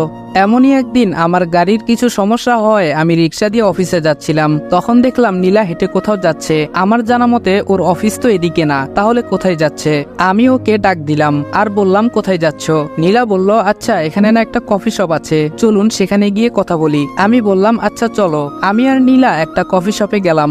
সে যা বলল তা শুনে আমার খুব খারাপ লাগলো। তার কথায় আমার মনে কোনো এক জায়গায় বিঁধলো, মানুষ কতটা খারাপ হলে এমনটা করতে পারে। চলুন কি হয়েছিল নীলার সাথে সেদিন শুনে আসি। 1 সপ্তাহ আগে নীলার বস বলল, কি কারণে কাজটা আমাদের হাতছাড়া হয়ে গেছে। নীলা বলল, স্যার আমাদের থেকে ওদের কাজ বিগত কয়েক মাসে অনেক ভালো, যে কারণে রায়হান চৌধুরী ওদের কাজ দিয়েছেন। নীলার বস বলল, তাহলে তোমাকে পাঠানো হয়েছে কি জন্য? তুমি জয়েন করেছো অনেক দিন, তাহলে তুমি আনতে পারলে না কেন? এখন তোমাকে চাকরি থেকে বরখাস্ত করা হবে। নীলা বলল, প্লিজ স্যার এমনটা করবেন না, তাহলে আমরা একেবারে পথে নেমে যাব। আমার বাবা নেই, মা আর ছোট ভাইকে নিয়ে আমার সংসার। মা কিছু করেন না, তিনি অসুস্থ। স্যার চাকরি থেকে বরখাস্ত করেন না আমাকে। নীলার বস বলল, তাহলে তোমাকে একটা কাজ করতে হবে, তাহলে আর বাদ দিব না। নীলা বলল, জি স্যার বলেন, আমি আমার সর্বোচ্চ দিয়ে চেষ্টা করব। নীলার বস বলল, আমি অনেক দিন ধরে চাচ্ছিলাম, কিন্তু আজকে কোনো একটা উপায়ে পেয়ে গেলাম তোমাকে আমার সাথে রাত্রি যাপন করতে হবে, তাহলে তোমাকে চাকরি থেকে বের করে দিব না, আর তোমাকে প্রমোশন দেওয়া হবে, আর তোমার বেতনটাও বাড়ানো হবে। হ্যাঁ আমি জানতাম আমরা ওই কাজটা পাবো না, এজন্যই তোমাকে পাঠিয়েছি। এটা ছিল তোমাকে ভোগ করার একটা চাল মাত্র। এই বলে নীলার বস তার দিকে এগিয়ে আসতে লাগলো। নীলার কাছে মনে হচ্ছে সে ফ্রিজ হয়ে গেছে, নড়াচড়া করতে পারছে না। যখনই তার বস তার একেবারে সামনে চলে আসলো, তখনই কোম্পানির ম্যানেজার বাইরে থেকে বলল, স্যার আসবো? নীলার বস নিজেকে ঠিক করে বলল, আসো। ম্যানেজার বলল, স্যার কর্মচারীরা তো কোনো কাজ করতে চাচ্ছে না, তাদের কাজের তুলনায় টাকা অনেক কম পায়, তাই অনেকে বলছে কোম্পানি ছেড়ে দিবে। নীলার বস বলল, না এখন বাড়ানো বাড়ানো হবে না, ওদের কাজ করতে বলো, পরে বেতন বাড়ানো হবে। তাদের কথার মাঝে নীলা এসে পড়ে তার ডেস্কে এসে কিছু কাজ করতে থাকে। নীলা যে চলে গেছে তার দিকে খেয়ালই করেনি তার বস। ম্যানেজার বলল আচ্ছা ঠিক আছে, এই বলেই সে চলে যায়। নীলার বস খেয়াল করে নীলা নেই, তখন সে সিকিউরিটিকে ডাক দেয়। সিকিউরিটি বলল জি স্যার বলুন। নীলার বস বলল নীলাকে আমার রুমে আসতে বলো। সিকিউরিটি বলল আচ্ছা স্যার। তারপর সিকিউরিটি নীলার ডেস্কের সামনে গিয়ে বলল স্যার আপনাকে তার রুমে ডেকেছেন। নীলা বলল আপনি যান, আমি আসছি। তখন সিকিউরিটি চলে গেল। তার কিছুক্ষণ পরে নীলা তার বসের ডেস্কে গেল। নীলার বস বলল তা কি ভাবলে তুমি? নীলা বলল এটা নেন স্যার। বস বলল কি এটা? নীলা বলল রিজাইন লেটার। আমি আজকে থেকে আর আপনার এখানে কাজ করব না। তবে স্যার একটা কথা শুনে রাখেন, একজনের দুর্বলতায় কখনো হাত দিবেন না, হয়তোবা সে হাত ভেঙে যেতে পারে। বিদায় স্যার। এই বলে নীলা চলে আসে। তখন তার বস বলে শকুনের দোয়ায় গরু মরে না, এবার বর্তমানে আসি। তখন নীলা খেয়াল করলো আমার চোখে পানি। নীলা বলল আপনি কাঁদছেন কেন?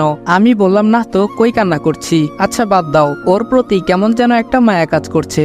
আমি বললাম আচ্ছা সত্যি কি তোমার বাবা নেই? নীলা বলল সত্যি বলতে বাবা মারা যায়নি, তার প্রতি আমার শুধুই ঘৃণা। আমার মাকে রেখে অন্য একটা মহিলাকে বিয়ে করেছে, সে আমাদের খরচও দেয় না। তারপর থেকে আমি কোনো রকমের সংসার চালাই, এখন একটা চাকরি জরুরি। আর তখনই তোমার সাথে দেখা হলো। আমি জয়কে কল দিলাম। জয় বলল বল। আমি বললাম আমার তো একজন পার্সোনাল সেক্রেটারি লাগবে। আগের জন তো কোনো একটা কাজে চাকরি ছেড়ে চলে গেছে, তোর কোনো আপত্তি না থাকলে আমি আমার জন্য একজনকে নিযুক্ত করব, তুই কি বলিস? জয় বলল তোর জন্য লাগবে, আমি কি বলবো, যা ভালো হয় করে ফেল। আমি বললাম ওকে মাই ডিয়ার কলিজার বন্ধু। আমি বললাম শোনো, কালকে থেকে তুমি আমাদের অফিসে কাজ করবে, আর তুমি হচ্ছে আমার পার্সোনাল সেক্রেটারি। নীলা বলল তোমাকে অনেক ধন্যবাদ। আমি বললাম না না, বন্ধুত্বের মাঝে নো ধন্যবাদ, শুধু ট্রিট। নীলা বলল আচ্ছা ঠিক আছে দিব। তারপর সে তার গন্তব্যের দিকে পা বাড়ালো, আর আমি আমার গন্তব্যের দিকে চলে আসলাম অফিসে। জয় বলল তোর জন্য কাকে সেক্রেটারি বানালি? আমি বললাম ওইটা তোর জন্য সারপ্রাইজ, আর তুই তাকে চিনিস। জয় বলল আচ্ছা দেখা যাক সে কবে থেকে চাকরিতে জয়েন করবে। আমি বললাম কালকে থেকে। জয় বলল আচ্ছা। জয় বলল আজকে বিকেলে আমার সাথে চল, এক জায়গায় ঘুরতে যাব। আমি বললাম কই যাবি? জয় বলল ওইটা তোর জন্য সারপ্রাইজ, যেমনটা তুই আমাকে বলেছিলি। আমি বললাম আচ্ছা। সেদিন কাজ শেষ করে বিকেলে আমি আর জয় তার প্রাইভেট কার নিয়ে বের হলাম। আমাকে দেওয়া কারটা ড্রাইভারকে বাসায় নিয়ে যেতে বললাম। আমি বাসায় ফোন করে বললাম আন্টি আজকে আমার আসতে একটু লেট হবে, জয়ের সাথে এক জায়গায় যাচ্ছি। নাইমের মা বলল ওকে বাবা তাড়াতাড়ি চলে এসো। আমি বললাম আচ্ছা। এ বলে আমি ফোনটা রেখে দিলাম। বলে রাখি আন্টি আমাকে উনার বড় ছেলের মতোই দেখেন, আমি উনার কাছে বড় ছেলে আর নাইম ছোট। এদিকে জয় ড্রাইভিং করছিল, সে নিজেই চলল নিজের গন্তব্যে। জয় বলল আচ্ছা দোস্ত, প্রেম করতে কি কি লাগে? আমি বললাম কেন, তুই প্রেমে পড়েছিস নাকি? জয় বলল একটু একটু। আমি বললাম কই, আমাকে তো বললি না। জয় বলল আরে এক সপ্তাহ আগে ওর সাথে আমার পরিচয়, কখনো সামনাসামনি দেখিনি, ওর সাথে কথা হয়েছে শুধু। তবে তোকে এখনই ওর ছবি দেখাবো না, সে আজকে দেখা করতে বলেছে। আগে বল কি করব? আমি বললাম পছন্দ হলে ভালো, সরাসরি প্রপোজ করবি, তবে এখনই না করাটাই ভালো, কিছুদিন যাক তারপরে। জয় বলল আচ্ছা ঠিক আছে। ওর সাথে কথা বলতে বলতে চলে আসলাম। জয় একটা রেস্টুরেন্টের সামনে গাড়ি দাঁড়া করালো, মেইন রোড থেকে কিছুটা ভেতরে, তবে বলা যায় বড় লোকদের রেস্টুরেন্ট। আমাকে নিয়ে জয় ভেতরে গেল। আমি আর জয় ভেতরে গিয়ে একটা টেবিলে বসলাম। জয় কাকে যেন ফোন করলো। জয় বলল এই তুমি কোথায় আছো? অপর সাইড থেকে একটা মেয়ে বলল এই তো চলে এসেছি। জয় বলল আচ্ছা আসো। এই বলে জয় ফোন রেখে দিল। আমরা আরো কিছুক্ষণ কথা বলার পরে দেখলাম জয় হাত উঁচু করে কাকে যেন ইশারা করলো। আমি ওদিকে তাকিয়ে দেখলাম একটা মেয়ে, হয়তো এটাই জয়ের জিএফ হবে। আমি ওর দিকে তাকিয়ে আছি। মেয়েটা সুন্দর আছে, তবে আমি তাকে আগে কোথাও দেখেছি, অনেক আগে দেখেছি, সঠিক মনে আসছে না। মেয়েটা এসে আমাদের টেবিলে বসলো। তখন জয় বলল কেমন আছো? মেয়েটি বলল ভালো আছি, তুমি কেমন আছো? জয় বলল ভালো, আর হ্যাঁ তোমার সাথে ওর পরিচয় করিয়ে দেই, এ হলো আবির, আমার একমাত্র বেস্ট ফ্রেন্ড। তখন মেয়েটাও আমার দিকে তাকিয়ে আছে। আমি বললাম হ্যালো আমি আবির। মেয়েটি বলল আমি মারিয়া। তখন কিছু খাবার অর্ডার দিল। আমরা সন্ধ্যার দিকে সেখান থেকে বের হয়ে আসলাম। আসার সময় আমি ড্রাইভিং করছি, আর পেছনে জয় এবং মারিয়া। মারিয়ার কাছ থেকে বাসার ঠিকানা ম্যাপে সেট করে নিলাম। দেখলাম জয়দের বাসা থেকে প্রায় 1.5 ঘন্টার পথ দূরে মারিয়ার বাসা। তার ঠিকানা ম্যাপে থাকার কারণে আর সমস্যা হলো না। অপরদিকে ওরা দুজন পিছনে কথা বলছিল, তাদের কথা শোনার প্রয়োজন নেই। মারিয়াকে ওদের ওখানে নামিয়ে দিয়ে আমি চললাম আমার বাসার দিকে, আর জয় পেছন থেকে সামনে এসে বসলো। আমার বাসায় আসার পরে জয় ওর গাড়ি নিয়ে চলে গেল। আমি সিঁড়ি বেয়ে উপরে উঠতে লাগলাম। আপনাদের একটা কথা বলে রাখি, এখানে আসার পর মাঝে মাঝে হাসানের সাথে আমার কথা হয়। আমি আমার ফ্ল্যাটে এসে কলিং বেল দিলাম। একটু পরে নাইম এসে দরজা খুলে দিল। এখন নাইমের পড়ালেখাও ঠিকমতো চলছে, আর আমার লেখাপড়া হয় মাঝে মাঝে। সকল কাজের মধ্যে পড়ালেখা করার সময় হয় না। আমি বাসায় গিয়ে আজকে কিছুক্ষণ পড়লাম, তারপর আন্টি এসে খাবারের জন্য ডাক দিলেন। খেয়ে রুমে এসে ফোন টিপতে শুরু করলাম। ফোন ব্যবহার করতে করতে কখন যে ঘুমিয়ে পড়ি ভাবতেও পারিনি। পরের দিন সকালে আজানের সময় আমার ঘুম ভাঙে। আমি উঠে অজু করে নামাজ পড়ে নিলাম।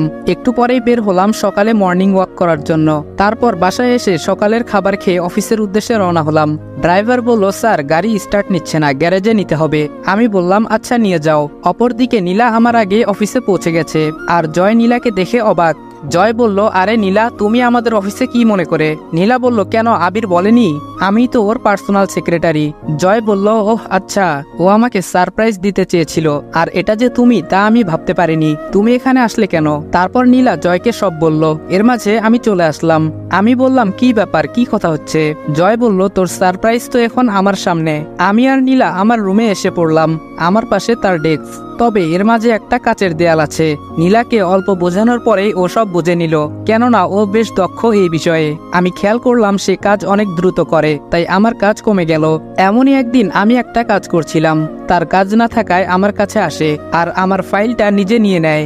সে নিজেই ফাইলটা সলভ করে দেয়। নীলা বলল, চল আজকে কোথাও ঘুরতে যাই। আমিও রাজি হয়ে গেলাম, আর জয়কে বলে 1 ঘন্টা আগে ছুটি নিয়ে বের হলাম। তবে জিএফ আর বিএফ ভেবে ভুল করবেন না, নীলা এখন আমার ব্যাপারে সব জানে।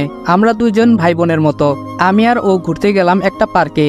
সেখানে গিয়ে দেখি মেহেদি আছে, আর তার সাথে আছে লিমা।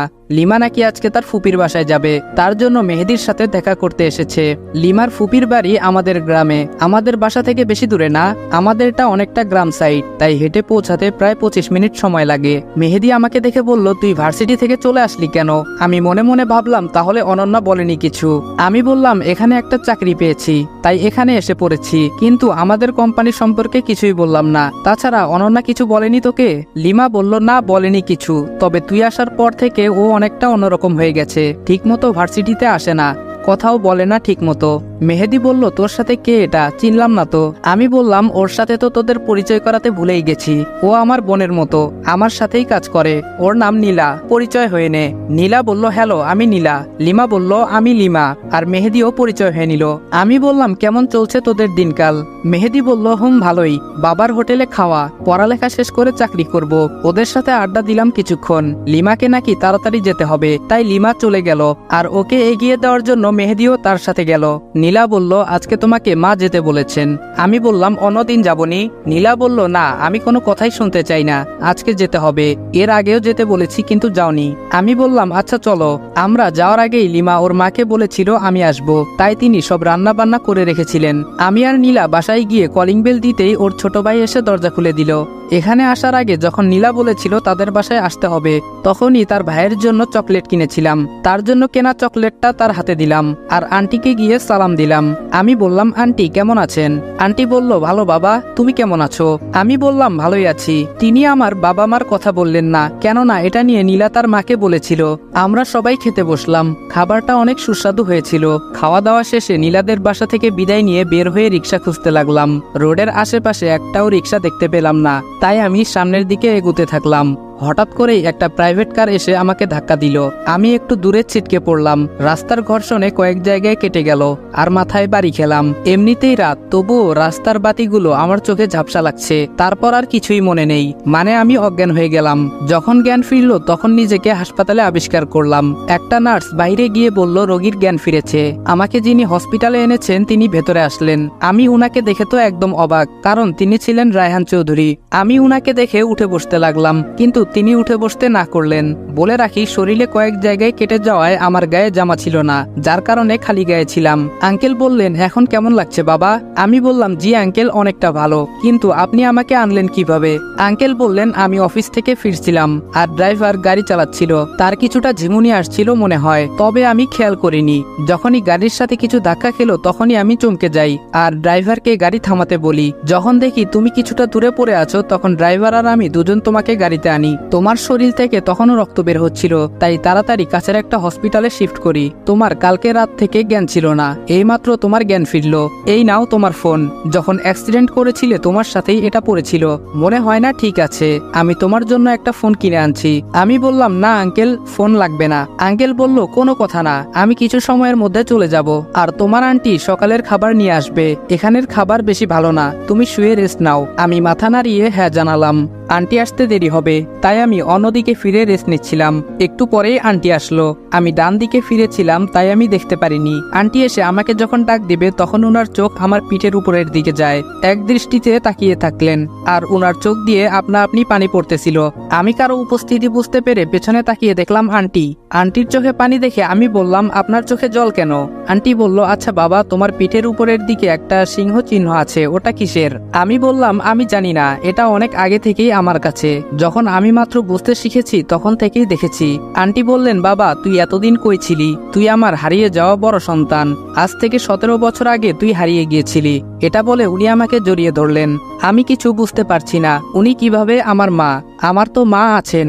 তাহলে কি ভাইয়া যে কথাটা বলেছিল সেটা ঠিক? চলেন ফ্ল্যাশব্যাকে যাই। যেদিন ভাইয়া আমাকে মেরেছিল সেদিন মা সহ অন্যরা যখন ঘরে যায় তখন ভাই বলে, তুই আমার আপন কেউ না, আমি আমার এই সব সম্পত্তি একটুও তোকে দিব না, পারলে তুই নিজে কিছু কর। আমি তখন ভাইয়ের কথা কিছুই বুঝিনি। আজকে বুঝতে পারছি কেন ভাইয়া এই কথাটা বলেছিল, আর আজকে আপনারাও বুঝতে পারলেন আমি কেন বলেছিলাম আমাকে অনেক বড় হতে হবে। কিন্তু আমি যদি আর আপন কেউ না হই তাহলে কেন আমি জানলাম না? আশেপাশের লোকেরাও তো জানবে, কিন্তু তারাও কেন জানালো না? এটা হয়তো একটা রহস্য, কিন্তু এটাও বলবো, তবে এখন না। এখানে যা যা হচ্ছিল সব আমার মাথার উপর দিয়ে যাচ্ছিল, তবুও নিজেকে ঠিক করলাম, কেননা এর শেষ পর্যন্ত আমাকে পৌঁছাতে হবে। তখনই দেখলাম রায়হান চৌধুরী রুমে প্রবেশ করলেন, আর তিনি দেখলেন মা আমাকে জড়িয়ে ধরে আছে। বাবা ভিতরে এসে দেখলেন মা আমাকে ধরে কান্না করছে। তখনই তিনি বললেন, তুমি ওকে ধরে কান্না করছো কেন? মা বলল, দেখো, এটা আমাদের হারিয়ে যাওয়া সেই ছেলে আব্দুল্লাহ, যে নামে তুমি আমাদের কোম্পানি করেছো। আপনারা অবশ্যই জানেন এই কোম্পানি সম্পর্কে, যেটাতে আমার ফ্রেন্ডরা কাজ করতে চায়। বাবা বলল, ও কিভাবে আমার ছেলে? মা বলল, ওর পিঠে দেখো তোমার মতো জন্মদাগ রয়েছে। বাবা আমাকে এসে জড়িয়ে ধরলেন। বাবা বললেন, আমি জানতাম তুই একদিন আমার কাছে ফিরবি, আল্লাহ তাআলা নিষ্ঠুর না, আর আমি তোকে ফিরে পেয়েছি। বাবা আমার জন্য আনা ফোনটা আমাকে দিলেন। আমার আগের ফোনটা একবারে অচল হয়ে গেছে, তবে সিম দেখলাম ঠিক আছে, তাই সিমটা নতুন ফোনে ভরে নিলাম।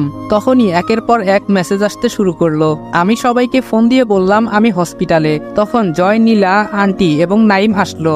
এসে যখন জানতে পারলো আমি এদেশের টপ ব্যবসায়ী ম্যানের ছেলে, তখন তারা অবাক এবং সাথে খুশিও হলো।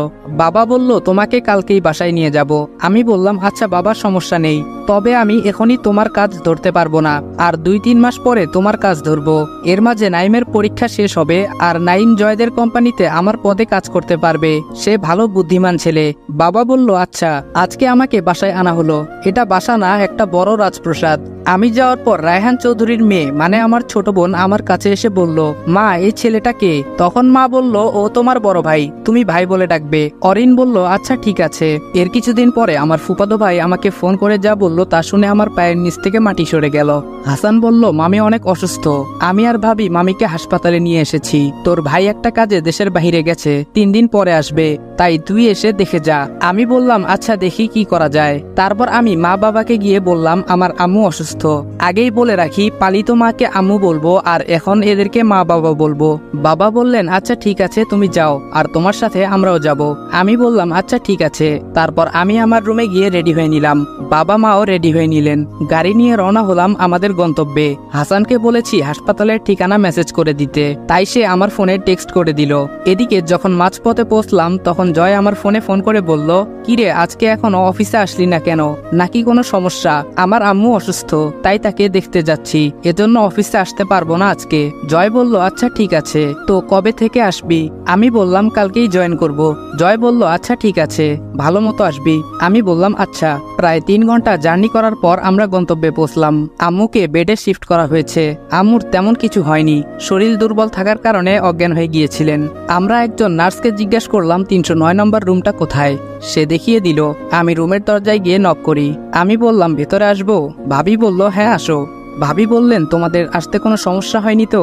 আর তোমার সাথে এনারা কারা? চিনতে পারলাম না। আমি বললাম, ওনাদের চিনতে পারবে, আগে আম্মুর জ্ঞান ফিরতে দাও, সবাইকে একত্রেই বলবো। ভাবি বলল, আচ্ছা ঠিক আছে, তোমার যা ইচ্ছে। কিছুক্ষণ পরে দেখলাম মায়ের জ্ঞান ফিরছে। তিনি চোখ খুলে আমাকে দেখলেন।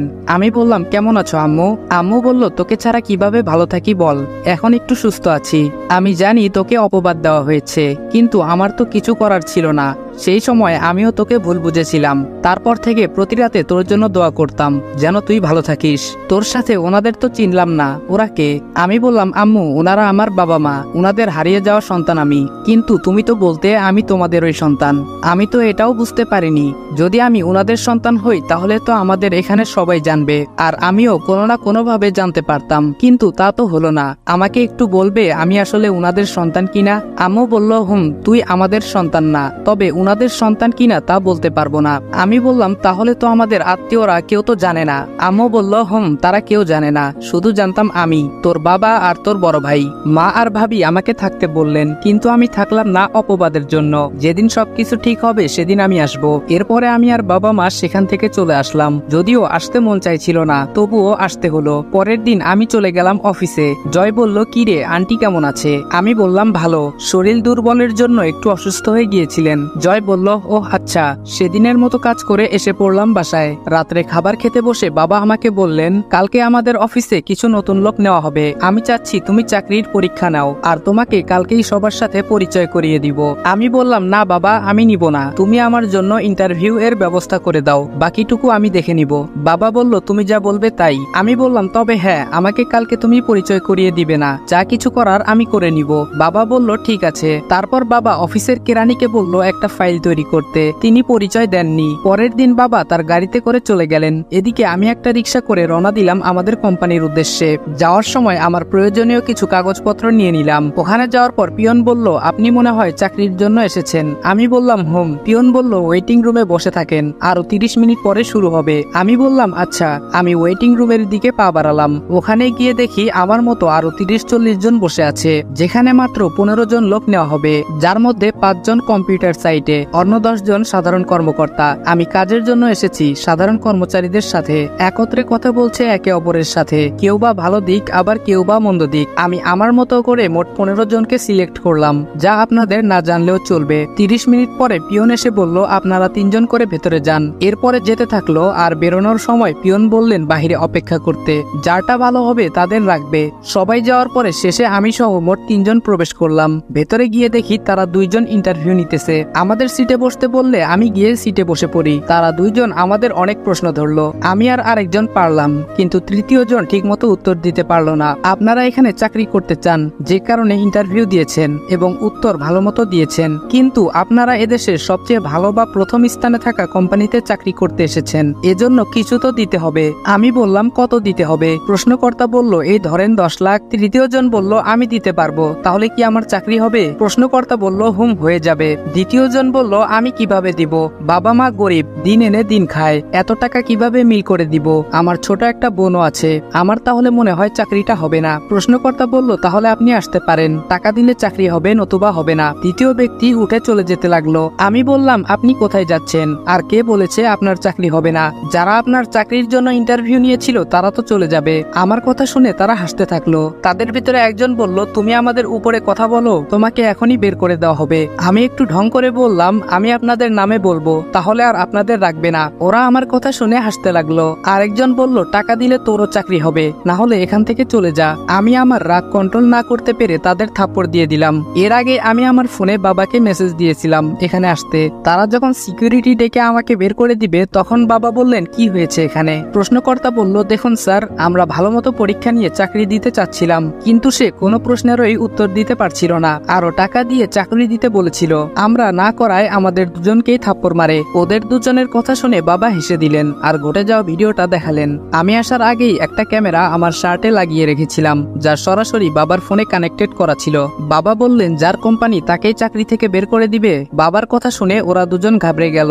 এরপরে দুজনকে চাকরি থেকে বের করে দেওয়া হয়, আর আমি যে 15 জনকে সিলেক্ট করেছিলাম তাদের চাকরি দিয়ে দেয়। তাদের মধ্যে যারা ছিল তাদের প্রত্যেকেই গরিব। সেদিনের মতো কেটে যায় দিনটা। পরের দিন যখন অফিসে গেলাম তখন সবাই আমাকে রেসপেক্ট করছে, কেননা এখন আমি তাদের নতুন বস।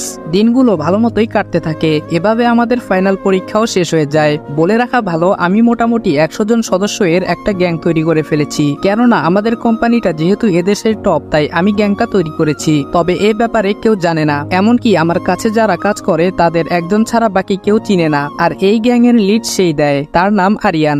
আরিয়ানই শুধু আমাকে চিনে, খারাপ কোনো কাজে তারা নেই। সকলে অনেকটা খেটে খাওয়া পরিবারের ছেলে অথবা অনাথ, তাই তারা বিশ্বাসঘাতকতা করবে না, এটা আমার বিশ্বাস। এর মাঝে একবার অনন্যার বাবার সাথে দেখা হয়েছিল। আমি বললাম, আঙ্কেল আমি অনন্যাকে বিয়ে করতে চাই, আপনি চাইলে আমার বাবা মাকে আপনাদের বাড়িতে পাঠাবো, যদি আপনি কিছু মনে না করেন। আঙ্কেল মনে মনে একটু হেসে বলল, না তা কখনো সম্ভব নয়, কেননা আমি আমার বন্ধুর ছেলের সাথে অনন্যার বিয়ে ছোট থেকে ঠিক করে রেখেছি, এখন আমার কিছুই করার নেই। আমি উনার কথা শুনে স্তব্ধ হয়ে গেলাম। আমার কাছে কেন যেন নিজেকে খুব ভাগ্যবান মনে হচ্ছে, কেননা আমার সাথে সব সময় এমন হয়। ওদিকে অনন্যার বাবা অনন্যার অবস্থা দেখে আমার কথা বলে দিয়েছে, যে কারণে এখন সে আগের মতো আছে, শুধু আমারই অজানা। এদিকে বাবা আমার বিয়ের ব্যাপারে আলোচনা করছে মার সাথে। আজকে অফিসে যাচ্ছি, কিছু লোক নেওয়া হবে এজন্য। আমি ফাইলগুলো দেখছিলাম, তখনই 3টা নাম দেখে আমার চোখ আটকে গেল। তাদের জন্য আমি বিশেষ কাজের ব্যবস্থা করলাম, কেননা তারা 3জন হলো রাহাত, মেহেদি আর হাসিব, সেই পুরনো বন্ধুগুলো। আরো যে কয়জন ইন্টারভিউ দিবে তাদের ইন্টারভিউ কক্ষে পাঠিয়ে দেওয়া হলো। আমি পিয়নকে ডেকে তাদের 3জনকে পাঠিয়ে দিতে বললাম। যদিও ওদের সাথে মাঝে মাঝে আমার দেখা হয়েছে, কিন্তু আমি এখানকার সিইও তা বলিনি, শুধু বলেছি অন্য একটা কোম্পানিতে কাজ করি। সেই 3জন হারামি বন্ধু বলল, স্যার আসতে পারি? আমি বললাম, হ্যাঁ আসতে পারেন। আমি মুখে রুমাল বেঁধে নিয়েছিলাম, যে কারণে তারা কণ্ঠ অনুধাবন করতে পারেনি এবং চেয়ারটা উল্টো দিকে ঘুরে থাকায় আমাকে দেখতে পারেনি। আমি বললাম, আচ্ছা আমি আপনাদের জন্য স্পেশাল কাজের ব্যবস্থা করেছি, যেন আমার পাশে সবসময় থাকতে পারেন। আমি কেনই বা আপনাদের এখানে দিলাম বলতে পারেন। তারা বলল, আমরা এখানে কাজের জন্য সব করতে পারবো। আমি বললাম, আপনাদের তো এখানে চাকরি করার ইচ্ছে অনেক আগে থেকেই। আমার কথা শুনে তারা অবাক। তারা বলল, আপনি জানলেন কিভাবে? আমি রুমালটা খুলে যখন তাদের দিকে তাকালাম তখন তারা বলল, তুই এখানে? তুই না অন্য একটা কোম্পানিতে চাকরি করতি, কেমনে কি? আমি বললাম, না এটা আমার কোম্পানি, তোদের জন্য যে সারপ্রাইজটা রেখেছিলাম তা কেমন উপভোগ করলি? 3জন বলল, মামা তুই একেবারে পাক্কা খেলোয়াড়। তারপর আমি তাদের আমার স্পেশাল অ্যাসিস্ট্যান্ট পদে চাকরি দিলাম, যেন আমার সাথে থাকতে পারে। এভাবেই কাটতে থাকে দিনগুলো। এখন বাবা আমাকে বিয়ের কথা বলেছেন। বাবা বললেন, তোমার জন্য একটা মেয়ে দেখে রেখেছি, তার সাথে তোমাকে অনেক মানাবে, তুমি চাইলে তার ফটো দেখতে পারো। আমি বললাম, না বাবা দেখা লাগবে না, তোমাদের পছন্দই আমার পছন্দ, যার সাথে বিয়ে দিবে তাকেই আমি মেনে নিব। বাবা বললেন, এই না হলো আমার ছেলে। বাবা মুচকি হেসে স্থান ত্যাগ করলেন। সেই হাসিতে কিছু রহস্য আছে যা আমি জানি না, তবে আপনারা অবশ্যই জানেন। আমি বাবাকে অনন্যার কথা বলতে গিয়েও পারিনি, কেননা আঙ্কেল আমাকে তার ছেলের মতো করে ভালোবাসতেন, কিন্তু তার দেওয়া তার বন্ধুর কথা তো আমি নিজ হাতে ভাঙতে পারি না। নীরবে রয়ে যাবে আমার সব কান্না। কেন আমার সাথেই এমন হয় সব সময়? যাকে প্রথমে ভালোবেসেছি তাকে চিনতে না পেরে বাড়ি ছাড়া হয়েছি, যেখানে তার ভুল ছিল না, অযথা আমি ঘৃণা করেছি। আর এখন সে আমার মায়া ত্যাগ করে অন্য কোথাও। এরপর যখন অনন্যাকে পেলাম তখন সে হবে অন্য কারো। আমি ডুব দিলাম ঘুমের অতল সমুদ্রে। প্রথম ভালোবাসা কিভাবে আমার জীবন থেকে চলে গেছে বহুদূর। ঘুরে আসা যাক বছর 2 আগে, যখন জান্নাতের লেখা চিঠিটা পেয়েছিলাম। সেখানে কি লেখা ছিল পরে বলছি। আমার ফোনে একটা ফোন আসলো, তাকিয়ে দেখি হাসান ফোন দিয়েছে। কিছু না ভেবে ফোনটা রিসিভ করলাম। আমি বললাম, হাসান বল, কেমন আছিস? হাসান বলল, আমি ভালো আছি, কিন্তু ওই দিকের খবর জানিস তুই? আমি কিছুটা উত্তেজিত হয়ে বললাম, কেন, কি হয়েছে? হাসান বলল, জান্নাত আর নেই। ওর কথা শুনে আমি বসে পড়লাম। ঠিক যে ভয়টা পাচ্ছিলাম তাই হলো। আল্লাহ কেন বারবার আমার সাথেই এমন করে? একটা মিথ্যের জন্য সবকিছু হারিয়েছি, এখন তাকেও। আমার চোখ দিয়ে কয়েক ফোঁটা অশ্রু গড়িয়ে পড়ল। না, আমাকে শেষ বিদায়টা দিতে হবে। তাই দেরি না করে আমি জয় এবং মারিয়া বেরিয়ে পড়লাম চিরচেনা গন্তব্যের উদ্দেশ্যে। সাথে আমার বিশ্বস্ত লোক যে আমার গ্যাং লিড দেয়, সে আর 3জন। অপরদিকে আমার দিকে নজরে থাকা আরো কেউ পিছু নিয়েছে, তা আমার অজানা। চিঠিতে কি ছিল এখন বলি। সুপ্রিয় আবির, আমি জানি তুই আমাকে অনেক ভালোবাসিস, আর আমিও তোকে অনেক ভালোবাসতাম, কিন্তু দেখ একটা ঝড়ে সবকিছু শেষ। এখন তোকে বলি, সেদিন আমার সাথে কি হয়েছিল। সেদিন তুই যখন বাসায় ছিলি না, তোর ভাই আমাকে জোর করে শারীরিক সম্পর্ক করতে বলে, কিন্তু আমি রাজি হইনি প্রথমে। তখন তোর ভাই বলে, তুমি যদি আমার সাথে শারীরিক সম্পর্ক না করো তাহলে তোমার ভালোবাসাকে চিরদিনের জন্য হারাতে হবে, যার কারণে তুমি দায়ী থাকবে। তখন আমি শুধু তোর কথা ভেবে রাজি হয়ে যাই। আমার জীবনের থেকে আমি তোকে বেশি মূল্য দিয়েছি, কিন্তু আমি তোকে বলতে পারিনি, শুধু তোকে বাঁচানোর জন্য, কেননা তোকে আমি ভালোবাসি।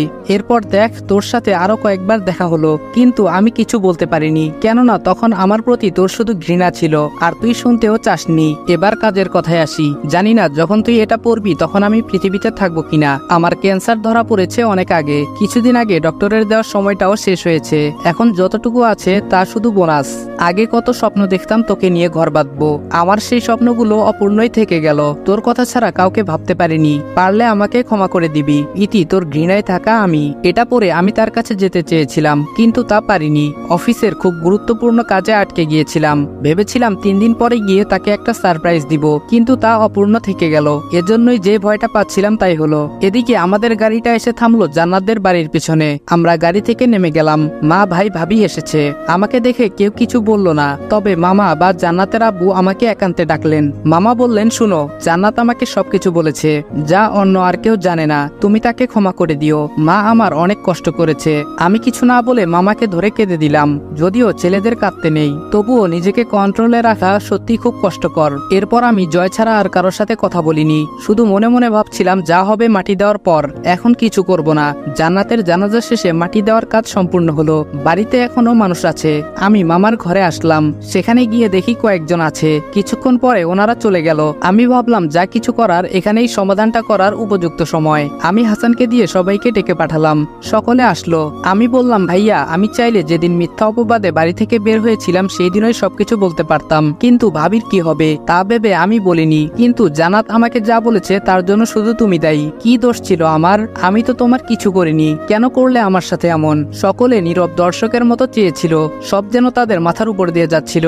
ভাইয়া বলল, আমি সম্পত্তির নেশায় অন্ধ ছিলাম, কিন্তু দেখ, পরে তোকে অনেক খুঁজেছি, কিন্তু ফলাফল স্বরূপ শূন্য।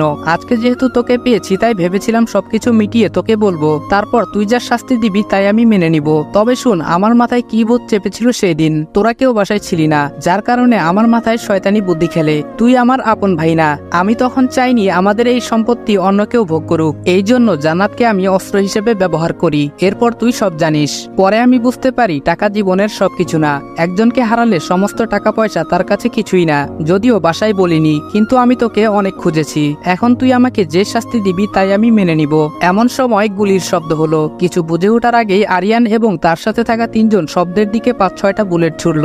এবার বুঝিয়ে বলি, যখন ভাইয়া কথা বলা শেষ করলো তখন দেখলো অচেনা 3 জন লোকের মধ্যে একজন আমার দিকে গুলি ছুড়েছে। তাই আমাকে বাঁচাতে গিয়ে ভাইয়ের ডান হাতের বাহুতে গুলি লাগে। ভাইয়া কিছুটা শব্দ করে উঠল। ঠিক তখনই গুলির শব্দের উদ্দেশ্য স্থলে আরিয়ান এবং তার সাথে থাকা 3 জন ওদিকে গুলি ছুড়ছে।